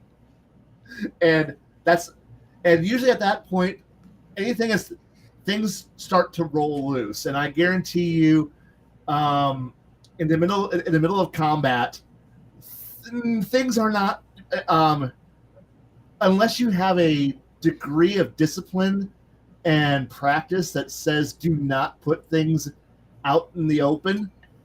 Because the thing here is like, I'm going to look at the Russian Navy here as an example. The Russians have a bad habit of, because they inherited a trait that was Fisher's problem with the Royal Navy, where they want to be able to put as many shots out as fast as possible. So rather than follow safety procedures, they'll have ready ammunition just sitting out in the open, where things that should be safe and safely stowed are not. And this is actually what sinks and this is actually what causes the Moskva to sink a few years ago in the Black Sea, was because I'll be back. I gotta not be here for like 5 minutes. No problem. I show up and he's taking off. That's a good sign. Be back. No. Well, it's because you're Irish. But no, the Moskva had a problem where the two Neptunes that hit it in a certain area that should have been able to be fine, but the thing is that the paint on board was peeling, and you got to see that. Well, the reason why the ship was burning so much is because of the evil fucking gunpowder the evil propellant that the Russians use, and it is some evil ass shit. I mean, Americans can do witchcraft with ours to the point where if you don't put the igniter into what causes it to actually explode, it won't go. The Russians, on the other hand, use a variation of a certain kind of a chemical that is not stable, and when it burns hot. And yeah, if you want to say like the Russians, my first thought, Baba Yaga. No. Okay, don't talk about Baba Yaga. Okay, so the Russian propellant and Russian filler for their rounds and for their shells is a variation of RDX, and it pretty much burns. It's evil. It is some evil ass shit, and it's not it's not friendly, and it doesn't like heat or being dropped or knocked around. It's not friendly stuff. RDX is fucking evil. And the thing here is that depending on where in your setting gunpowder development is at, so it could still be at like cordite, which cordite isn't bad. It's bad, but it's not bad. Cordite is, I can be running around. You can be having a lot of fillers and a lot of things. There's a lot of cool shit that could be going on, but all of this stuff, when things start to roll too much, you start to run into this problem of things break loose, things break, sparks happen, and that's where things explode, and it goes badly. Well, so yeah. Oh, go ahead. Well, I've thought about it, and like after watching a lot of stuff online from one of the videos I showed you, like I watched a lot of his things, I was thinking about it, and like he was one of the videos he was talking about the differences between gunpowders just between different ports, not even between different nations, just between Oh different yeah, ports, and yeah. how volatile one could be and stable from another, just from that By, te- different that level by of temperature. variation. Yeah. No. Just I can't temperature, remember. I just humidity. remember talking about that. Yeah, no, he's talking about British. I British gunpowder for I powder across the fleet, and he probably got to hear about the French the French gunpowder. I forgot how to pronounce it, like Poldrin B, which when it ages past like 5 years, it begins to crystallize. It's using a form of nitroglycerin that crystallizes into a highly explosive powdered form. It bleeds, and when it bleeds into a very unstable dust. So if you let it get too warm for too long and too old, and you don't replace it, it becomes horrifying. And you might run into a problem where it just takes one person dropping one item, causing one spark, and suddenly you have the entire front of a ship just exploding. Yeah. And the Mutsu does does a similar thing in the like in 43. It's just sitting in a harbor and it explodes. The French have a ship that just explodes. The French have another ship that just explodes. The British have it. It happens all the time. The U.S. doesn't want to admit it, but that was the Maine. The Maine had a similar explosion, and when you start running into these things where it's like, I'm glad you got to hear about the gunpowder problem, and that is a major issue, especially if you don't have air conditioning and climate control in a ship. I know players don't think about that because we're like, well, yeah, we're playing D&D. There's no such like because black powder is pretty fucking stable shit, but it's not a very reactive like the amount of actual power you're getting out of the black powder isn't that great, and it does the job to smash wooden ships. And we're thinking Age of Sail, like, oh, hey, look, it's the Age of Piracy. I want to do some Arrow Flynn shit, fire some cannons, ship to the line, Napoleonic crap. Black powder does great shit. But the thing is that once you start modernizing, once Nobel creates cordite, or whoever creates cordite for your world, whoever creates nitroglycerin in your world is going to have some very unstable, dangerous shit. And it's now all over the place. And the idea... What was that? Oh, I actually came up with the 4 primary nations and how they project their weapons. Yeah. Which is the Fire Nation, the Reds beneath the Red Sun, obviously, sulfur. That's their primary basis for their powders. Yes, it means they have a less reactive, but it's still more stable. It's actually the most stable powder on the planet. Right. From beneath the Blue Sun, they actually import a lot of their powder because they get a lot of they have a lot of this basic chemicals except sulfur, or the chemical they need for the primary reaction at any rate. Right. The Purple Nation, they're magic based, so they're the ones with the energy weapons. Yeah. And the Lightning Nation, or the Yellow Nation, however you want to look at it, are the ones that actually have the nitroglycerin, but they have not managed to perfect its stability yet. So they use it, but cautiously.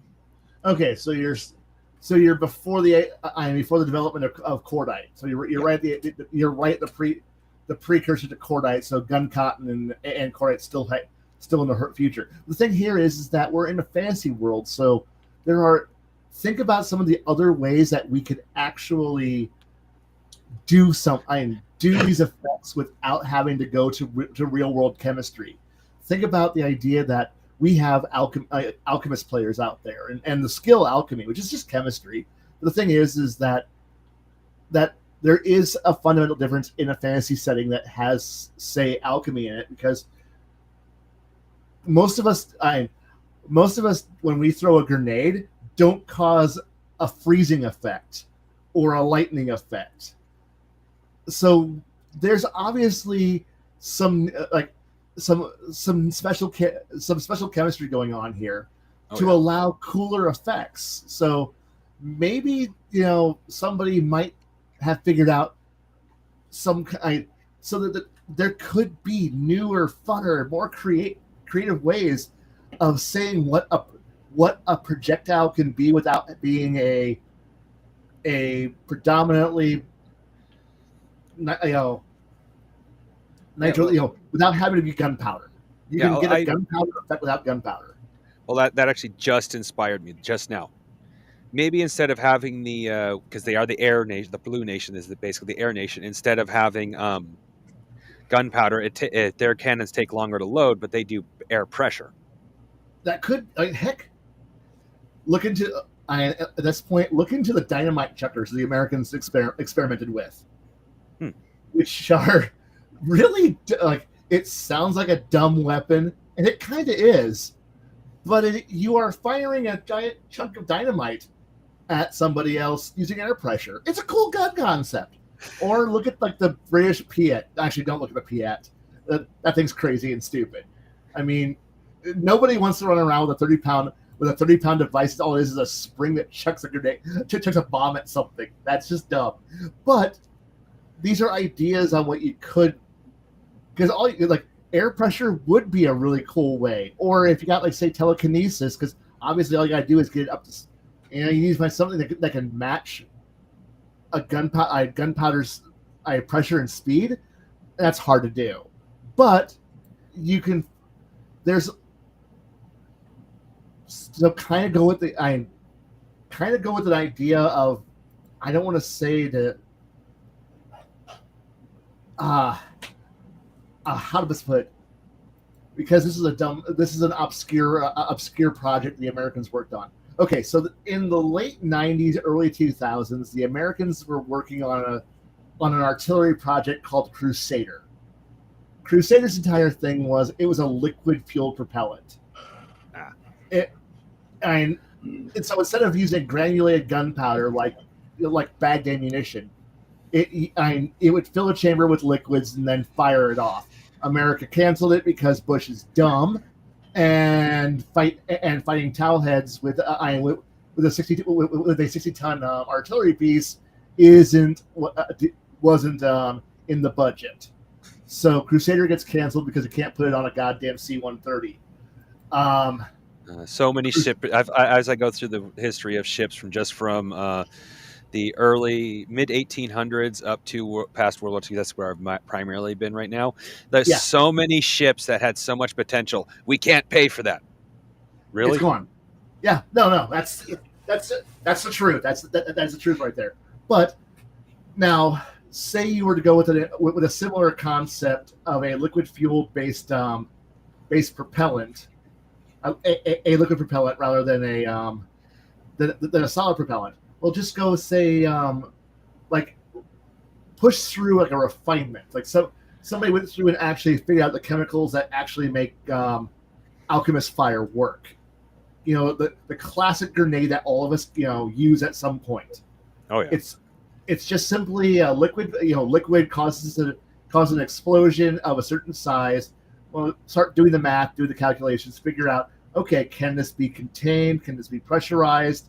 Can this be injected into, rather than saying load 3 bags of ammunition into the thing, into the barrel, start doing the math out for how much powder plus shell weight. Now you're sitting here going, no, one of the nations could figure out how to load shell, put in a break, and then fill the exact amount of refined, probably horribly unstable, alchemical concoction that at some point in its past, much like cordite can say its ancestor is smokeless powder, you now suddenly have, okay, it's a liquid, and you're now firing. You detonate it, it explodes, and it follows all the same steps that get you what propels a bullet down a chamber. You have a detonation, it's burning, the fuel ignites, so therefore the pressure's growing down your barrel, and you fire the shell out. Okay, it's Crusader. It's the Crusader program, but fantasy using a fantasy fuel source. Yeah. And at that point, you can have this really cool effect where everyone goes, "Ha! I just go down to the gunpowder room," and then you realize that there is no powder room. There's just the shell room plus the tank, plus armored fuel tanks that you put somewhere safe, and you run it off of this stuff, and that's how you could justify it. It's a cool idea. It's using a semi obscure 20-year-old American technology, but the Americans were only figuring it out because we had because we had gotten to the point where we could figure out how liquid propellant works. Well, the thing is that when you're playing D&D or a fantasy RPG where they have already not Greek fire, but pretty much I throw this thing and the second it touches the air, it becomes very, very angry and burning for 6 seconds, and it burns clean. And that's the thing about alchemist fire. It explodes, it burns for a short duration, it causes its damage, and then it's gone. There's no smoke, there's nothing. It's just it burned and it's done. That's like the god propellant right there. Just refine it. You create a substance that burns an ounce of fuel for 6 seconds, then it's gone, and there's nothing left of it. It's done. Why is this not being used in everything? So, Bruce, would I be able to No. arm Runehar skeletons with these? You could. It's just the fact that you have to have the skeletons be able to know how to use it. Having them equipped with it is one thing, but having a mindless undead be able to use it effectively, ooh man, that's tricky. Well, in Runehar's case, it wouldn't be mindless, but on the same hand, they're ancient ancestors. Chances are they don't know the technology. And actually teaching an undead something new, I'm doubtful. You're pretty close to the mark on that. I'm not going to say you're not. How's it going, Connell? There's going. When I was listening to your conversation about gunpowder and D&D, and I cannot tell you how many times I was in Mike's Jade's game, and one of our dumbasses had like a bag that had bullets in it, whatever, and he'd cast fireball. Yeah. And because bullets and Jade, you know how Jade is. He's a very practical thinker and whatnot. Yep. Well, you need to do a reflex save to see if you got your whatever you're carrying bullets in, if not just outright black powder, off of your body before they explode. Because if it explodes with them on you, it's going to do 1d4. I can't remember exactly what it was. More damage. Yeah. And I'm like, motherfucker.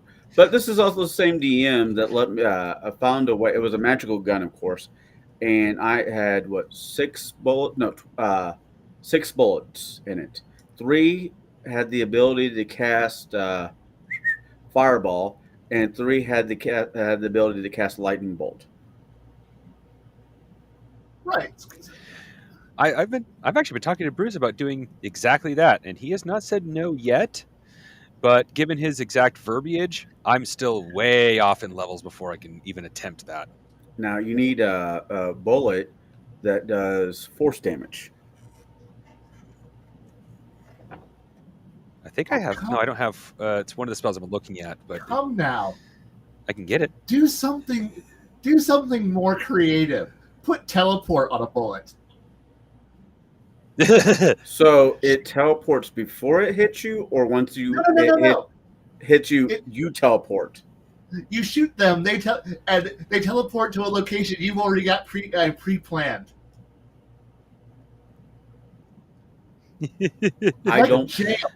Like jail, or the top of a cliff, or on an island in the middle of nowhere. We were right. I keep thinking now of that whale in Hitchhiker's Guide to Galaxy that came in existence. Wow, Whoa, where am I? What's going on? What's happening? And my favorite part is the petunias. Oh Not no, again. not again. Yes. I mean, And one of the things I love about I've never read the book. I've seen the two primary movies, the one from the '60s, I think, and the one with that one British Well, they actor. should all be British actors, but I, that's beside the point. oh, that's fair. That's fair.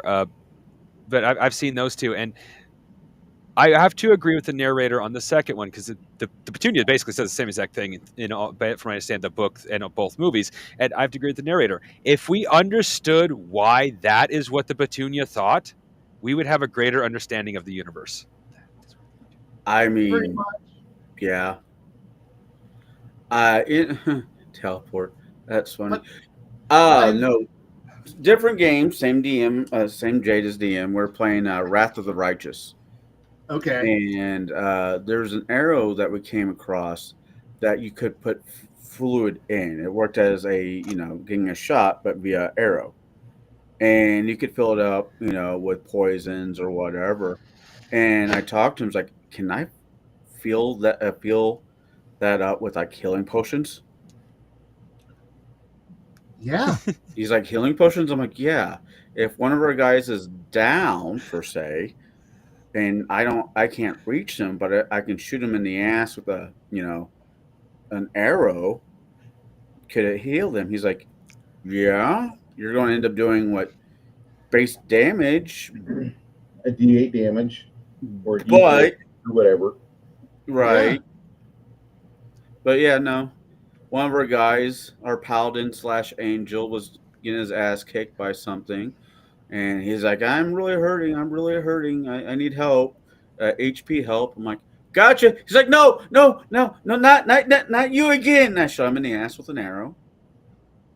And because this is mythic level bullshit, I just shoot him with, I didn't use any of my mythic power. So hit the arrow didn't actually get past his DR, but the healing potion got through. The thing here is that what you should have been firing were blunted flight arrows. So that way it goes from a D8 to a D6 to a D4. And you only do a D4 damage, and it's all bludgeoning damage. So therefore, you're gonna heal them for a whole lot, and only do a small amount of damage, and it's all bruise damage. The So problem with blunting is not piercing. If I was injecting them with. Okay, you're right. You're right. Just flight arrows. So you drop down a die size to Yeah. increase your range brackets. So by 50%, but you do less damage. So D6, but you get to carry more iron, so you get more effective healing. There's this magical item in 3.5 called a sun globe. It's basically, think of Blade 2. I know and think of those sun grenades that they had. Still a better movie than Blade 3. See, I would have actually immediately gone for Van Helsing. Now I know what it's for. Now I know what it's for, and it just lights up the entire building. And these things are about hand size. And Bruce is giving me the green light to bring him into his campaign for reasons that are awesome. And my first thought of it when he first introduced me to this concept is one night he said, "Yeah," gave me a green light. He's like, "Fuck, can I put them on top of arrows?" No, they're too damn big.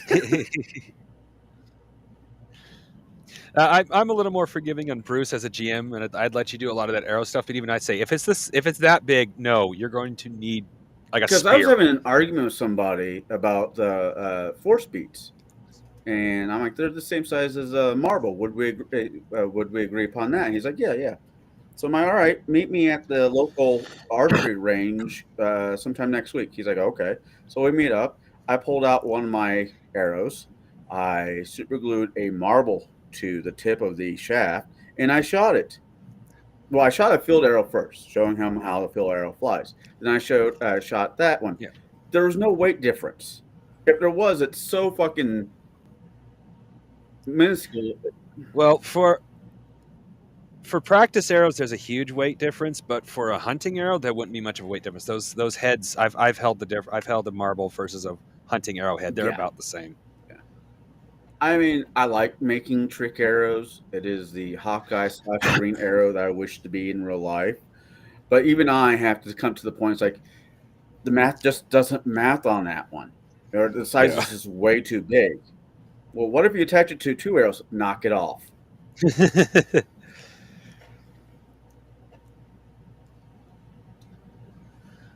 Yeah.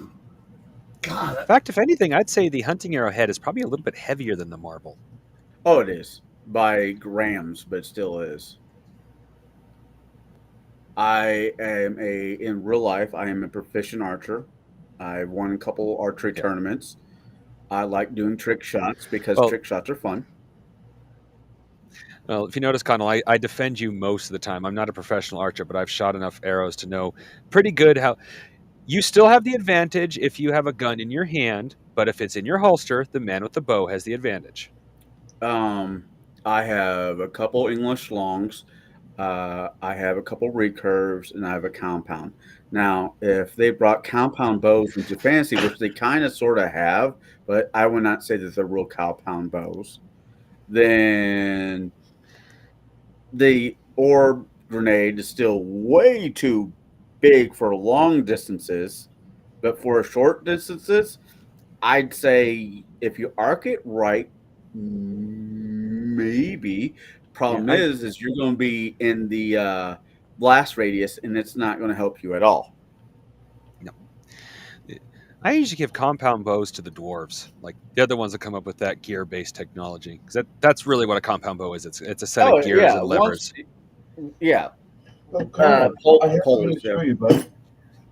Okay, so here's like a standard sized ratling character. And then we have the standard sized human character. Yeah. And then I have my medium size Marilith. Or huge size Marilith. Guess who she's gonna be? Major Villain. The toe-sucking Can we- vampire that's haunting us in the dungeon. No. No. This is for Connell's Pathfinder character. Can I make teleporting arrows? Because I'm going to stab myself. Hey, that's no worse than when we first time we come across a dragon. I don't know if you watched that episode, but if you couldn't tell from my voice, I had the scroll of dimensional door sitting at my side at all times, waiting for that encounter to go bad, and I was just going to whip that out and read it. I was going to pull at you. I mean, hey, kumquat is a viable option. Damn it. Of course, that's when I found out very directly. D&D or in this case, Bruce's dragons are not Palladium dragons. They would have. We're all 7th level. A Palladium dragon of equivalent Palladium level for 7th level this game would have wiped us out. There are varying types of dragons of varying sizes. Atypically, Yeah, and I need to learn that. atypically, a dragon of large size is not a fucking panic your ass moment. A No. dragon of huge size or larger is a threat. And Yeah. the older the dragon gets, especially let's say D&D or Pathfinder, the more I hear Bob in my head when I'm saying this. They just have too much going for them. Between tremor sense, blind sense, arcana sense, so you can't go invisible. They just really have too much going for them. Outside of like what? What was that, Bruce? You guys in my game crafting, you guys fought like a large size green dragon with a whole group of elves, like 5 or 6 elves, and so like, Oh, I'm not denying that, but I expected even with the elves for that to go very, very badly. it should have. It did not. The dice never once favored her. So there's this guy. Okay. He showed up on my Facebook as a short. Don't know him at all, and he's like, "I'm going to explain Dungeons and Dragons to you. This is a roll 20. This is a die 20." And he shakes in his head. I want to do something really, really stupid. Throws it. He rolls a nat 20. Picks up the dice. I want to do this well-executed plan. Nat 1. And I'm like, yep. Him and Chris might be soul brothers. Ow. Him and Jade. Fucking Jade. Hey, Janet and Chris were actually in a bad rolling off contest earlier. You hung out with Jade on Table Breakers, but Jade really needs to play roll down games. Well, I won't say ironically, but interestingly enough, part of the inspiration for my game was actually hearing that Jade can only roll low. That wasn't the main reason. The main reason was not too many people make roll low games. Most of them roll high. But like Jade encouraged us. Like I don't know why, but it might be Jade's personality, but I immediately latched onto him as someone I could hang out with and someone I wanted to get along. Jade is one of my top 5 Halo. Let's go grab a beer. People, I absolutely adore him. He is, he's family to me. I mean, I call his mom. Yeah. I call him his dad. He's absolutely family with me. That's a short list. Bruce, you're on that list, and maybe a handful of other people. And then there's just people I like. Khy, you're kind of on that list too. That's okay. You go. That's okay. We saw a movie together. I mean, and it was a good movie. Right. We need to do that again here soon, or at least just grab lunch. Right. There's a schedule. Life sucks. I can make time to have lunch with you with your work stuff. Your work, it's not the same, and I don't fault you for that. Yep. I'm trying to talk Bruce into coming back up to Illinois, at least this area to visit. I'll meet him in St. Louis. Khy, we're going on a road trip. Where are we going? St. Louis. Okay. But we're stopping at these 3 different cigar shops. Okay. Because Connell has an addiction. Connell can no longer drink, but he can still smoke cigars. I'm of the opinion if your doctor tells you to quit drinking, you need to find a new doctor. No,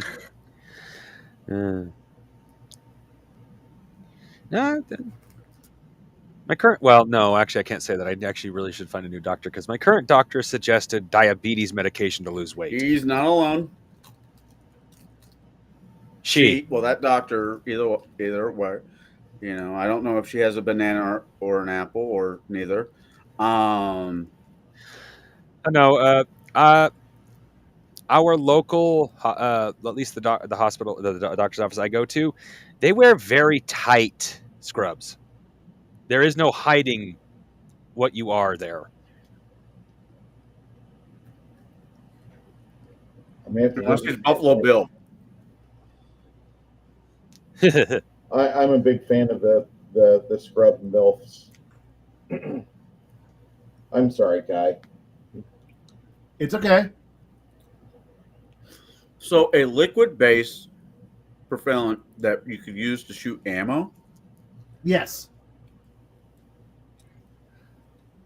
Sounds vaguely familiar, but I don't think it's in the stuff I've recently been watching. I think that was something from some of the World War II land-based Now, this stuff can't be for like handguns. This has to be for the big boys. This is big boy shit. For now. In the case of any technology, as it progresses, it'll eventually get more stable and therefore smaller. I was listening to Habitual Line Crosser yesterday on his newest video, his newest non-live video, because he does live stream Fridays usually, and we miss it. But he was talking about how there's a new missile tech that is going back to liquid-based fuels, because most missiles are solid-state fuels, because liquid fuels are a little bit more risky, a little more interesting in terms of like trying to get them to the battlefield or trying to get them to the launch platform, and you can't really slosh it around much if it's liquid based. Like that. Correct me if I'm wrong, but there's I know there's obviously a difference between liquid and solid, but is there powder considered its own thing as well? Yeah, I'm not a missile guy. You have to talk to HCL about that. Khy might know. Okay, so what you're looking at for most solid-based propellants is you're looking at what is in essence a clay-like the propellant is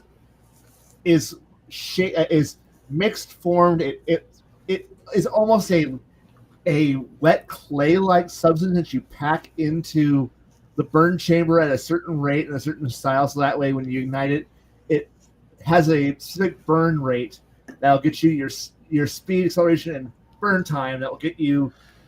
You'll know where the missile will be, and after that certain point, it goes into the fuel is no longer burning. It's now just going to be traveling on momentum and on its internal battery that'll help try to guide it towards its target.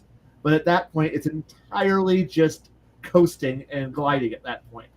A liquid burn is you're looking at your main propellant plus oxidizer. The problem is with those is that one you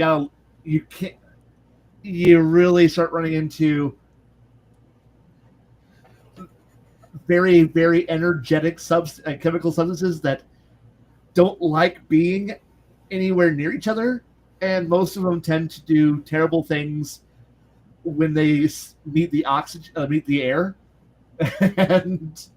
or do terrible things to metal, to the pressure vessels that hold them. Very corrosive. Oh yeah, like I forgot what it was. This one, not Hitler's super weapons, but something kind of like it. We talked about the different weapons of war, and one of the things they wanted to use did so much damage to the shell or whatever they were going to put it in. It was literally useless. Okay, so what you're looking at there is the fuel source that is used in the rocket planes, in German rocket planes, and the Russians would play around with it. We would play around with it for a bit. And it's a highly caustic substance that is very unhappy with hitting the ground or being jostled or warm. Similar thing is the V2 rocket. Actually, it's a similar problem in that when you're fueling, say, Elon Musk's Starship project, where you can fuel it and then you have like a 30-minute window to launch it, because it's warming up, and as it warms up, it tends to do things start to go wrong really quick, which means that if you miss that window, you have to pull all of it out. But that's using a methane. I forgot the exact combination of methane and what else is in it, but that's for Starship. But for rocketry, the idea of us going back to a liquid-based propellant system is both awesome, because there's a lot of power that's in liquid fuels that is just better controlled than you can get out of a solid.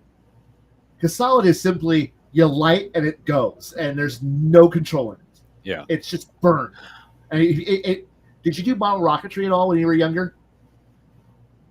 I tried to, but we didn't really have the money. I did get one rocket launched, but the propellant was half bad, so it kind of pitted out halfway through. Okay. I was in Ireland during the 90s, so I don't know how to answer this. I already know it's the troubles. I already know the answer to this one. No, you didn't get to, or you did, but you can't say. I understand, but no. Okay, so I did do model rocketry. We just got our first satellite, guys. Congratulations. I did do model rocketry, and I said various size rockets, chambers, burn rates. There's a lot of fun math calculations, and when you start looking at the idea of firing telephone poles at things,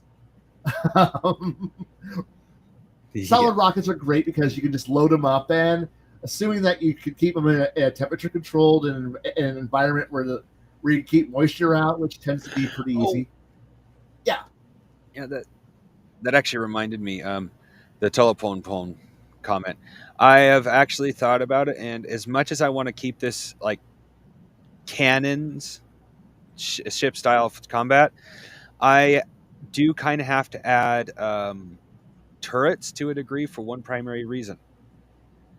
Cannons have a nasty tendency of not being aimed up. Right. And that is going to be your primary defense for 90% of cities. Okay, I wanted to hit that earlier actually before I got on the tangent about gunpowder and rolling ships, because you mentioned rolling ships. But the thing here is that elevation is a very, very elevation is a very complex thing, and it makes things very, very much of a mess. And dear God, the amount of math and design, because fuck, I don't want to go to the books to it, because everybody had a different approach on how they wanted to handle turret design. And the moment that you start wanting to go up past a certain point, you have to have not just the turret map, but you have to have the ability to swing the gun down. The breech has to go down to be able to make the gun barrel go up, because you can't do that, which means you have design problems. The French had design issues. The Germans had some fucking weird ass design issues. Americans and British did some things. The Japanese did some things. And everybody had a different approach towards this. The Italians we're not going to talk about because the Italians are weird. Oh, yeah. But that turret design is important. And the thing here is that if you're going to have point up as an option, design is trying to swing something big and heavy upwards to a certain rate. You're going to run into to a similar problem that almost everyone ran into. The biggest gun that you can probably get to go on an angle past, say 45 degrees vertical, is probably going to be a 6-inch gun, which is a 150, that 152. And depending on if you're German, it's 150. If you're British, it's fucking like every goddamn number on the planet. Americans stopped at 6. We technically tried 8. 8 didn't work. The British tried 8. 8 didn't work. 6 did. The Japanese tried 18.1. That didn't work. But they found out that 5 works. 5 works. Actually, 4 works. 4 worked better, but the Japanese 5 worked. Japanese kind of suck at dual purpose. Japanese really suck at dual purpose. Americans are mediocre at dual purpose because we did the 5-inch 38, but we had an amazing system that made it work. The thing here is there's so much design. The thing is, if you're going to slap big guns, like the really big guns on, like 10s, 12s, 14s, anything bigger, you're going to start running into the problem of you're now going to roll the entire breech, has to go down. And if you fire, well, the recoil has to be able to go down into the ship and then come back up, and then you're going to have to drop the gun back to level, load it, or you're going to have a really complex loading mechanism that can load the damn thing from near from whatever angle that you're going to be firing it at. And you said you had naval combat that you wanted to put like a 16-inch, however big the biggest guns are, and especially if you're looking at Victorian era ships, which rate of fire is not shots per round, it's minutes per shot. And so you're going to try to take this monstrous, like say, the British like 21-inch gun, monstrous like Victorian era gun, and you're going to want to try to roll this monstrous weapon to near vertical. Then you're going to want to fire it. Then you're going to want to drop it back down, and then load it again, and load it so you can do it all over again. Yeah, that's gonna. And depending on how depending on how the little area is set up, you have to have the gun at a particular angle to load it. Right. Like not just like downward, but like you have to if you're aiming, we'll say off to the east, you have to then point it north in order to get the reload done. Oh yeah, I understand this one really well. I mean, some of the weirdo designs. Sorry, I own a lot of the books on this topic too. So because I was 2. I just watched. Yeah, no.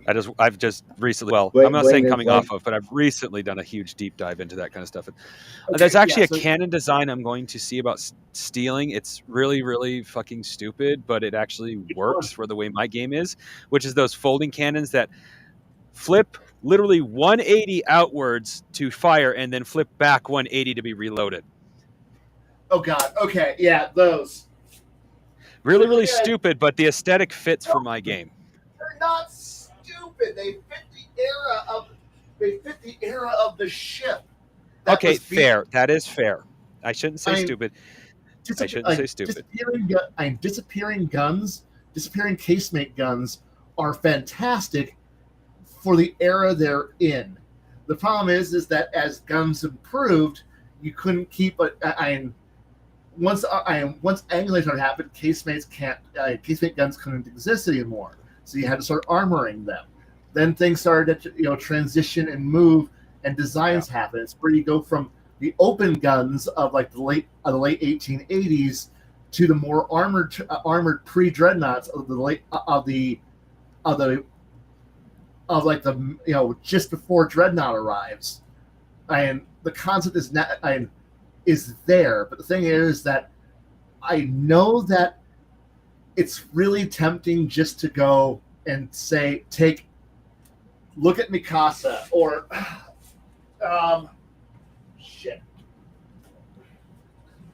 some of the Borodino, Russian battleships.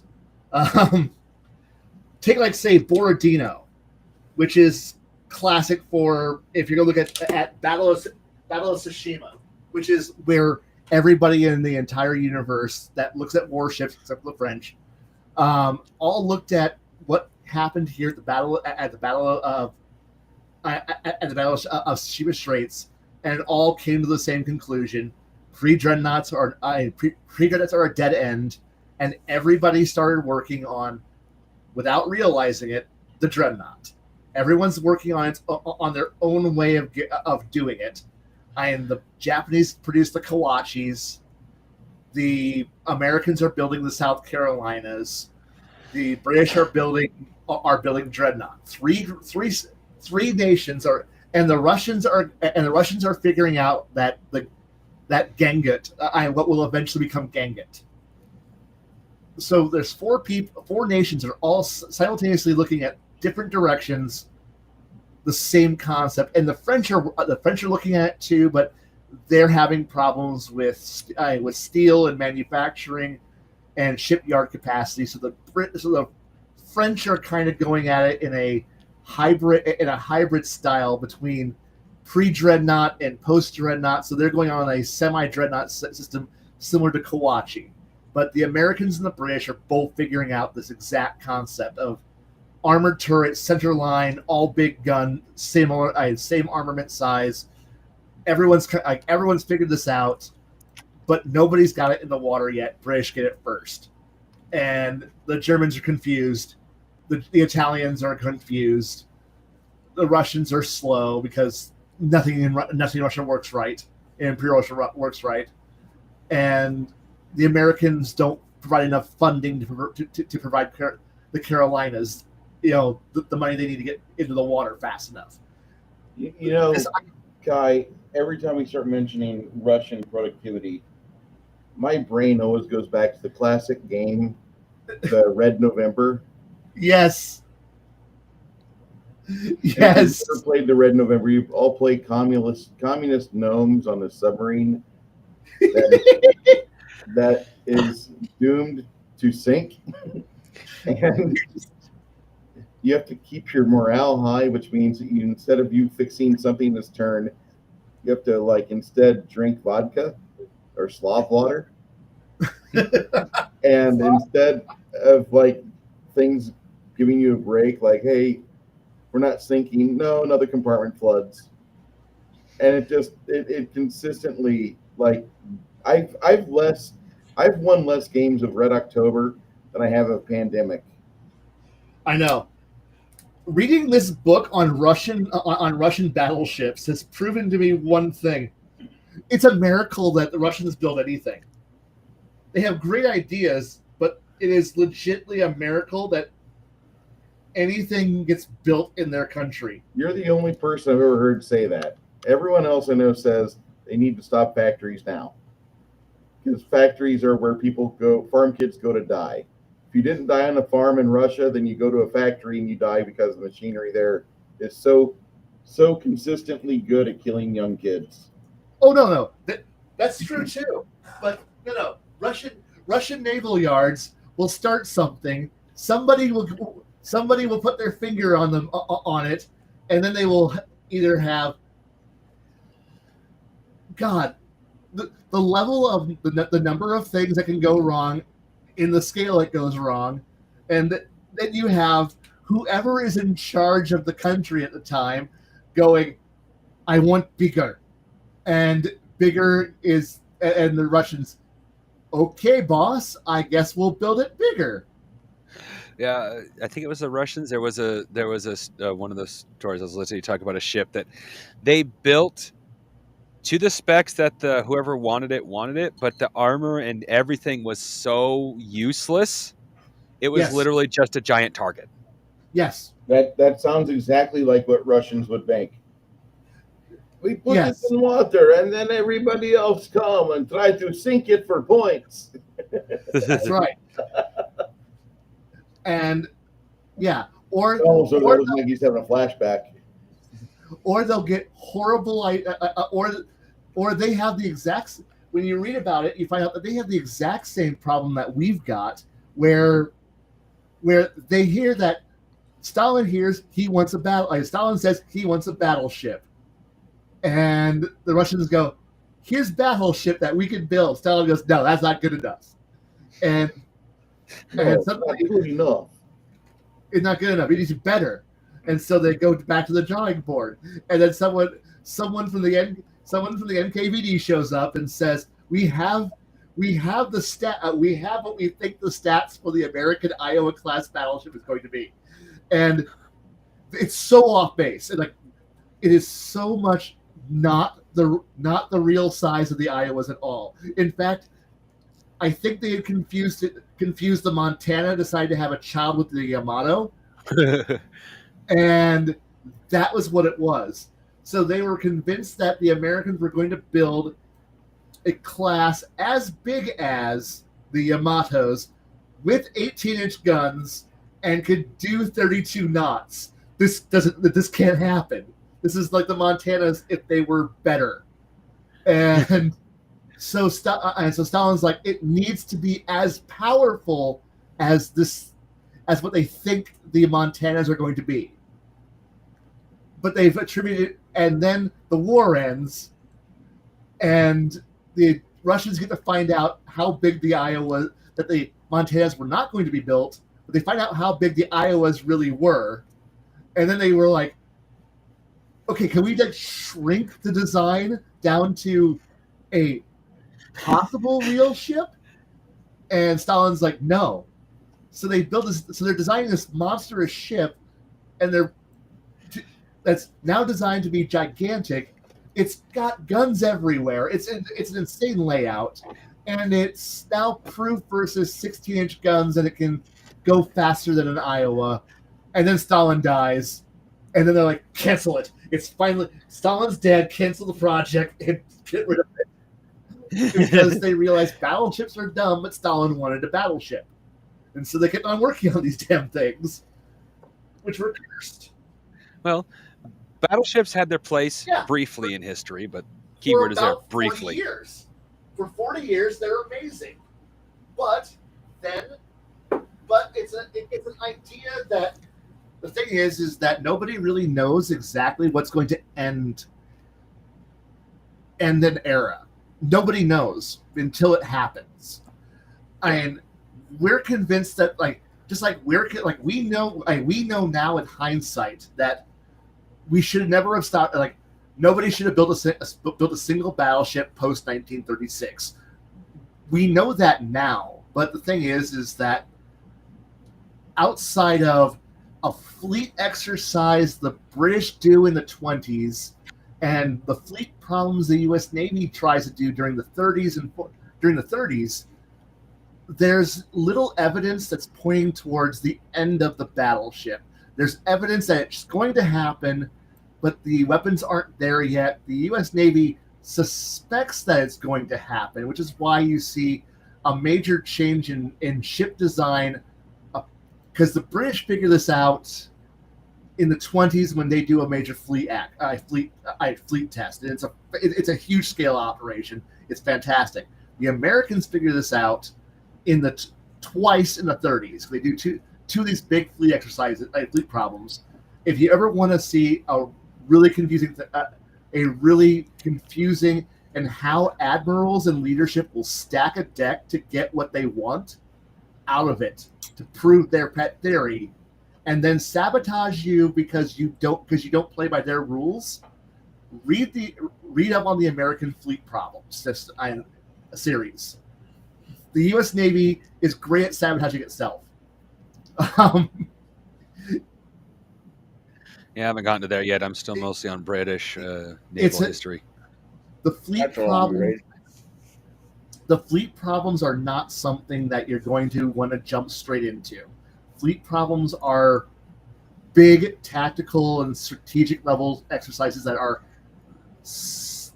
trying to prove theories. We would try to recreate one of these.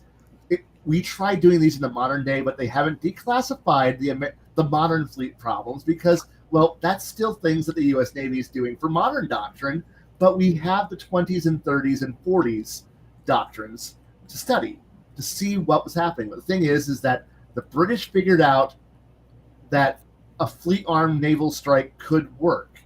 That would be Toronto. Everyone's like, oh, Toronto was the entire, if we all just looked at Toronto, we would all know that Pearl Harbor was going to happen.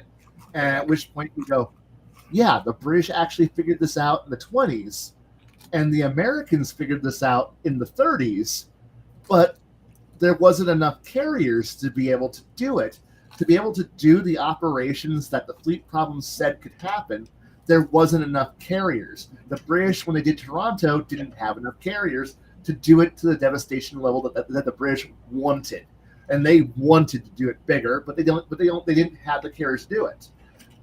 The Americans, the fleet was scattered. We didn't think about the idea that we could concentrate the carriers into a single fist and then do something crazy with it because, well, the American doctrine was to throw one or two carriers with various fleets to provide scouting and fighter cover arm.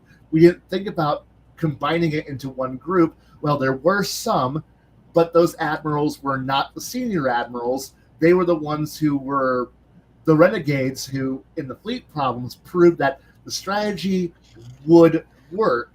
But the thing was the old admirals didn't want it to work, so the carriers were all broken apart. The one problem was you would have the Japanese who did read up on the British exercise. They did read the American fleet exercises, fleet problems.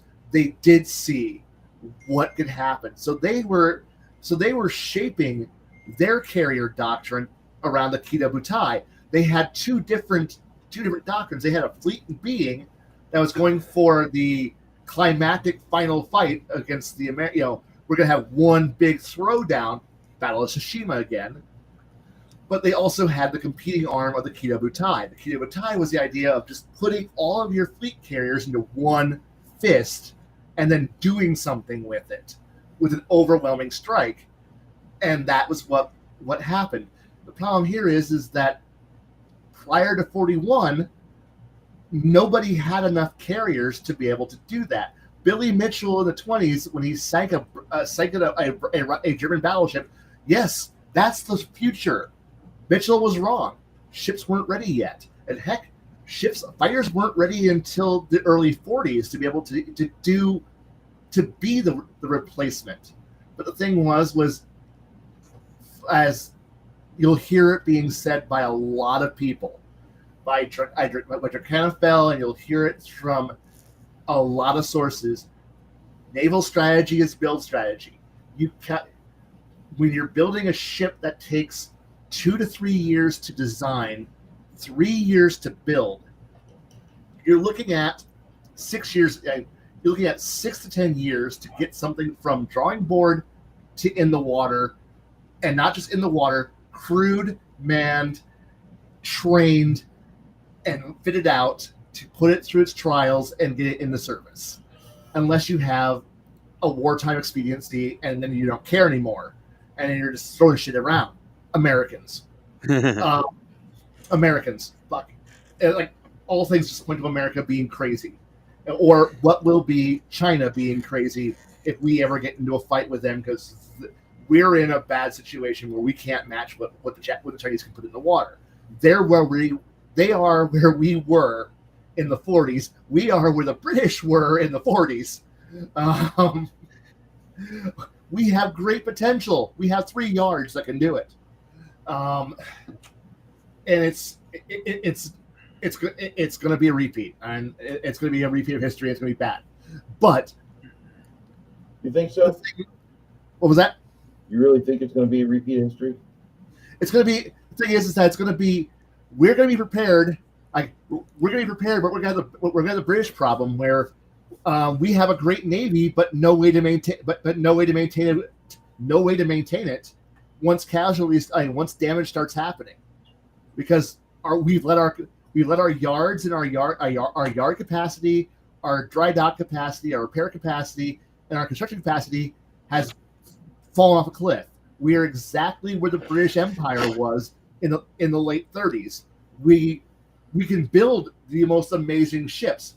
Lion and the British battleship ships of the late were phenomenal ships, but they could only build a few of them, and they couldn't build new.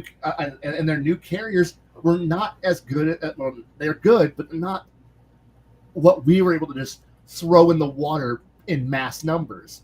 The Chinese Navy does have the shipyard capacity to do what we had done in the 40s. Because they're at the ability to just throw hulls in the water. Are the crews trained? No. Do they have a good doctrine? No. Can we knock them all out with a cruise?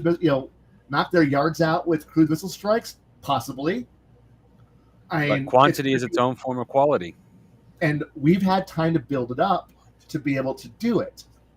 The thing here is that it's going to be a mess if it doesn't end in a week. It's going to become a mess, and we're not ready for it. And we're not, and we need at least a half a decade or more to get that capacity back to be able to do that. But you got to convince the Americans, the American business empires, to actually rearm, not just build 4 tanks or a boat every year and a half. Because the thing is that if American build capacity is currently at 1.5 Arleigh Burkes a year. That is our capacity. If we lose more than 1.5 ships in a year, we can't replace it, because that's our build speed is 1.5 destroyers, and we can produce a carrier every 6 years. A new carrier arrives, and we hope it works, because the fucking the Ford class is a goddamn joke. And it will be amazing, but don't worry. The Chinese are going to bankrupt themselves because they want to build a nuclear carrier. And the thing is, so I'm getting back to build strategy.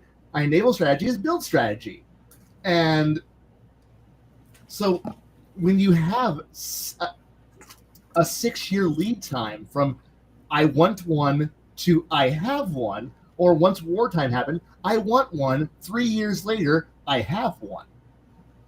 Mm-hmm. And you don't really get the ability to say, well, the world changed. Well, the world didn't change 5 years ago. It changed this year. And right now with the Ukrainian conflict, the world is changing. And it's changing fast. I mean, the unmanned drone programs are scary. It's really, really scary. And some of these new things that are coming out are are downright terrifying, and especially when you start realizing that American ships, most modern ships aren't designed to take hits. They're not. They are. They're not. But so therefore, when you have a jet ski that slams a 500-pound warhead into the side of the ship at waterline, things happen. Unhappy things happen. And we're seeing that the Ukrainians proved that they could sink a modern navy, the Black Sea Fleet. Okay, I know it's the Russians and they're not that great, but they proved that what amounts to a Sea-Doo with a 500-pound warhead could sink shit. So we're seeing what amounts to radio controlled torpedoes being driven by satellite. So you can, so a real torpedo, a modern torpedo, yeah, it's faster, it's better, it's bigger warhead, it's more amazing. It costs several $1 million. You need to get a submarine within like 20 miles of a target, and it fires and it swims towards it. Now you can have what amounts to a Sea-Doo. I said combat Sea-Doos, jet skis, launched from what amounts to a refitted yacht, cabin cruiser. Goes out there with a satellite uplink, and then suddenly two guys with an Xbox controller, with Xbox controllers and headsets, are now driving the VR Sea-Doo, which is now bouncing along at a speed slower than a torpedo, but it just bounces along, and hopefully somebody is paying attention as this thing, which it's just bouncing along the waves, and it just rolls up at 25, 30 knots, 40 knots, and then hits the side, and you have problems. And they've proven that this is not a foolproof system, but it's a cheap system. I don't know if Khy agrees, but I would have literally equate it immediately to the first bomber planes, like how effective they were and how cheap they were to produce. Yeah, you can. And the thing is that it's the drone war. The drone war that's currently happening is proving that the old way of $1 million missiles shooting down $10,000 drones or $8,000 jet skis is just it's stupid. Like, it's stupid. We're seeing the dawn of the robot war. Of robotic warplanes going out here and doing this shit. It's coming, and it's terrifying. I'm glad that this is just something that I'm not glad at all. Actually, this is just utterly terrifying. But as a gamer, this is the kind of thing that was always a force multiplier that any player was always looking for. When most of us, I know that with my groups of friends, we thought about shit like this. This is what we would do. We've done it in video games for fucking years. The idea of strapping a C4 bomb to an RC car, that was fucking that's now goddamn normal. That's actually shit that we see. Quadcopters are now dropping shit on everybody, and there's some real reading about what's going on here. And the thing is that Taiwan is looking at these kind of weapons. So we're looking at the idea that we're built the Chinese are building for the last war. They are. And we all build for the last war. Nobody builds for the next one, and the current one's hasn't started yet. So we're all building from yesterday. And sorry. Yeah, I know. It's the modern Flight 3 Block 2 Burks are pretty awesome, and the Japanese have their own Burk variant that's just crazy, and it's fucking amazing. And so it's but the thing is, the Burk is an old design. It's decades old, but it's a cruiser, and the U.S. Navy is trying once again to build a new CGX program and a new DDX program, which is just say, hey, look, it's not Zimwalt, but don't worry, we're going to build another Zimwalt for some reason, and it's crazy. I know I'm just throwing a lot of details out here, but the thing here is that to translate this over to gameplay, and ultimately this is all going to come back to role playing game ideas. Here is, it's why, oh God, it's really hard to say this. That you need to figure out what is there a major paradigm shift that's either on the horizon, or have you passed one? And like similar paradigm shifts that have happened across time are like the evolution of the deep sea sailing vessel, which would eventually become caravels, carracks, galleons, race-built galleons, fleet of the lines, heavy frigates, evolutionary lines there. But the thing is that that starts with somebody coming with a new, better design. How long has it been in your world since a major revolution has happened? It just happened. Okay. Like so in this world, it just takes place, because this is a discussion we were talking about online the other day about the planes on ships. They have just developed free-powered, self-powered gliders. Can I ask a question? Go ahead. You guys are on the floor, and I don't want to really interrupt it. How far do these flying ships able to fly above ground? Well, originally, this is not above ground. This is above a Jupiter-like planet. Right. Originally, I was thinking there was like 1,000 miles between the two cloud layers, but that's like redonkulous on on so many levels. Almost at 1,000 levels. 100 feet between the two primary cloud layers, and below that, there's only one nation that can go below that because it'll crush your ship. And above that, there's also one only nation that can go above that. That's because the air density is so thin, you have to have special engines to actually fly up there. So my thought is, when you're talking about guns and rockets and missiles, oh boy, I was thinking I just need a couple barrels of rebar. Yeah. Or grease. And you just drop them. I like that one. That would be a very viable strategy. It's cheap. It's easy. It's trees can be a renewable source after a couple decades. But a single metal rod from a great distance, even a couple hundred feet up in the air, will go through cars, buildings, cement. I bet, yeah. Mm-hmm. And I just, you get the poor, semi-poor country that's trying to fight another country, and all they have is, well, we have these extra metal rods. What do you think you can do with that? I don't know. I'll just pitch them overboard if it gets too dodgy. Yeah. So yeah, the thing is, that's a cool idea, and I like that. There's so many cool ideas. There's just a lot. When you open up the idea that there's been a recent revolution in ideas, things are going to change. Not instantaneously, but things are changing. It takes time for the full realization of what is that change to come around and register. Not just register, and register with the right people. You can.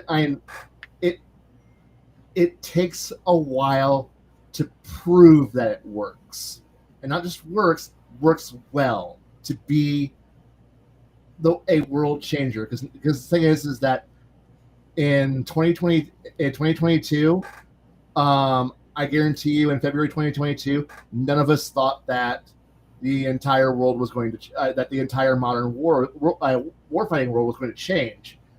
And now here we are in 2025, going, it did, and now it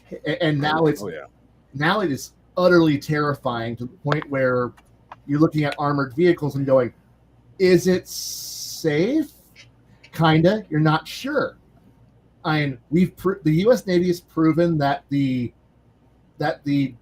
Iranian drone concept is a joke, and that the Chinese Iranian drone will just swarm the Navy with drones and sink it.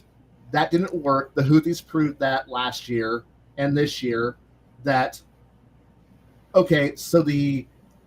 that strategy didn't work. We also proved with the Ukrainian conflict that the hypersonic ballistic missile is not as deadly as everyone said. It's deadly, it's scary, but it's not as deadly, not as scary as the boogeyman that we had made out for a decade prior to it. We've now seen it in action. We now know what the Chinese suspected speed is going to be.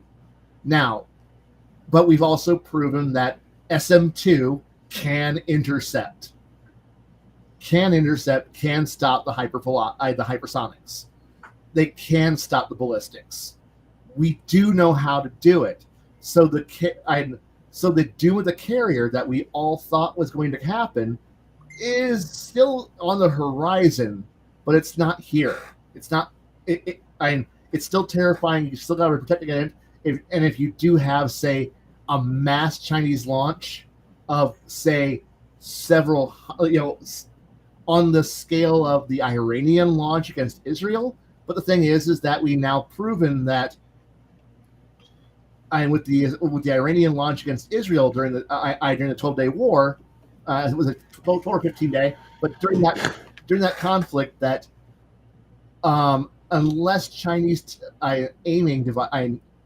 targeting systems are vastly superior to the Iranians, but since we know the Iranians and Chinese trade equipment, and this was supposed to be the best that they have, that Golden Dome worked. Technically, Golden Dome worked because we provided a lot of the heavy lifting.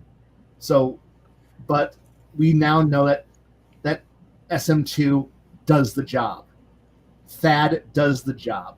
So when the revolution that's going to change naval warfare for us today, we don't know what's going to be we don't know what the birth of the carrier, what the dawn of the carrier is, what the new dawn of the carrier is going to be. We don't know what our dreadnought know what's going to be. And in the world that we're in, of your game that you're going to be running, you don't know what is going to be the war winner. What's the paradigm changer? Because until a player does it, until it's done, and honestly, because it's a role-playing game and not a war simulator, not a strategy game, because you're not making a strategy game, right? No, you're making a war. You're making. I want there to be strategy when you're like fighting in a ship or fighting, but it's not a strategy game. But okay, so in the end, your focus should be on making a role-playing game that's fun. And that's that's the most important thing that you should be working on, is the game fun. All of what I'm talking about is high-level shit that most people do not need to know, do not have to know, and won't know most of the time when they're playing. All the cool things of your various nations, all this stuff is stuff that when you're on a boat in the middle of nowhere, and you have no way of knowing what's going on anywhere else, you don't really need to know what's coming down the pipe. You could just say things happen, but know where you're at now, but leave the door open for your players to be the Billy Mitchells. Let them be the Halseys or the Nimitzes. Let them be the people who are eternally angry, King. Let your players drill the fuck out of their gunnery crews until they're gods. Lee, Admiral Ching Lee. Let them be utterly bonkers in their concepts. That would be if you're going to be, following the British. model of revolutionary strangeness. Let players be the ones who bring about the revolutionary change. And let them be the wild cards and the experimenters. Let them be the creators that will change the paradigm of the world. Because making your players learn a rule set, learn how to make a character, learn how to play it, and then to rug pull them, to go over to them and then steal trash everything that they know, to just go, and now the world changed. That's a move that the villain will do. That the guy who you want to be the focus of everything will do. But don't just throw it at them randomly. Or if you do throw it at them randomly, let it be on like page 6 of a paper being written, on a newsletter. Because that's where most of this stuff happens. Is some guy wrote a paper and everyone laughed at him. That would be General Little Heart, when he British Army writes out everything that's Blitzkrieg, and he writes the textbook for Blitzkrieg for the British Army in the 1920s, and it's read, and this paper is ignored by the British because the British can't afford to do it, and it's read by Guderian, it's read by German generals who take his plan and then implement it in the German army. The mobile warfare is now created. It's published. It's pushed forward. We now know what Blitzkrieg is. Somebody comes up with the idea, but nobody has the power, influence, wealth, and resources to do it, to implement it, to put it into service. This is ultimately why when I'm playing a game, I realize that I'm the wild card who's coming up with the cool ideas, thinking out of the box, but I have no power, I have no resources, I have no will. I have to work in a system where nobody believes me, because why should they? You're upending their system that they've gotten comfortable with. They've gotten to their highest ranks, and then you're going to tell them that everything that they know is not going to be wrong in approximately 2 years. In 2 to 5 years, everything they know is going to be wrong. No, that's going to ruin everything that they've got.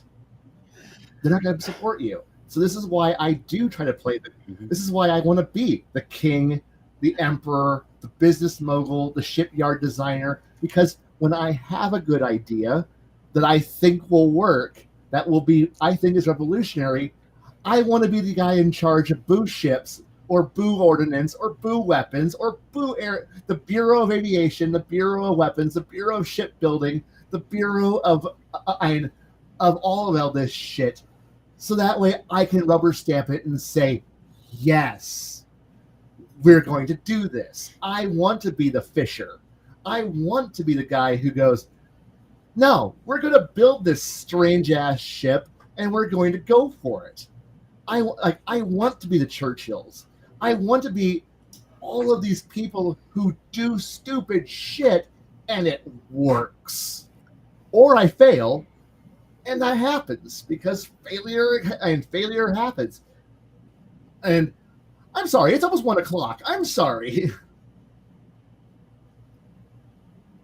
I'm enjoying it. It's after like 12. It's almost 1 o'clock. Yeah. Yeah. I'm sorry I've been talking like this for a while. I need to wrap this up. We can get on this topic next time as well. Yeah. I'll throw the link out there for crafting, Six Nations, and Connell as well. I know Connell's just waxed. It looks like he had a good day at work. Good day would be. Oh, I got told a joke by an old lady at work tonight. What happened? Yeah. I'll probably repeat this to the next Saturday crowd, but so the Amish have introduced driver's ed and sex educational to their kids. The problem is they only have one donkey. Ooh, gotta have the donkey split of days. Ow. All right. That's it. Y'all have a good night. We'll be back Good next night. week. Thank you for Good night, being everybody. here. I know that this was more of a Khy's going to ramble and talk about history and how it could pertain to your game. That's what we do every other Saturday night with Khy's Musings.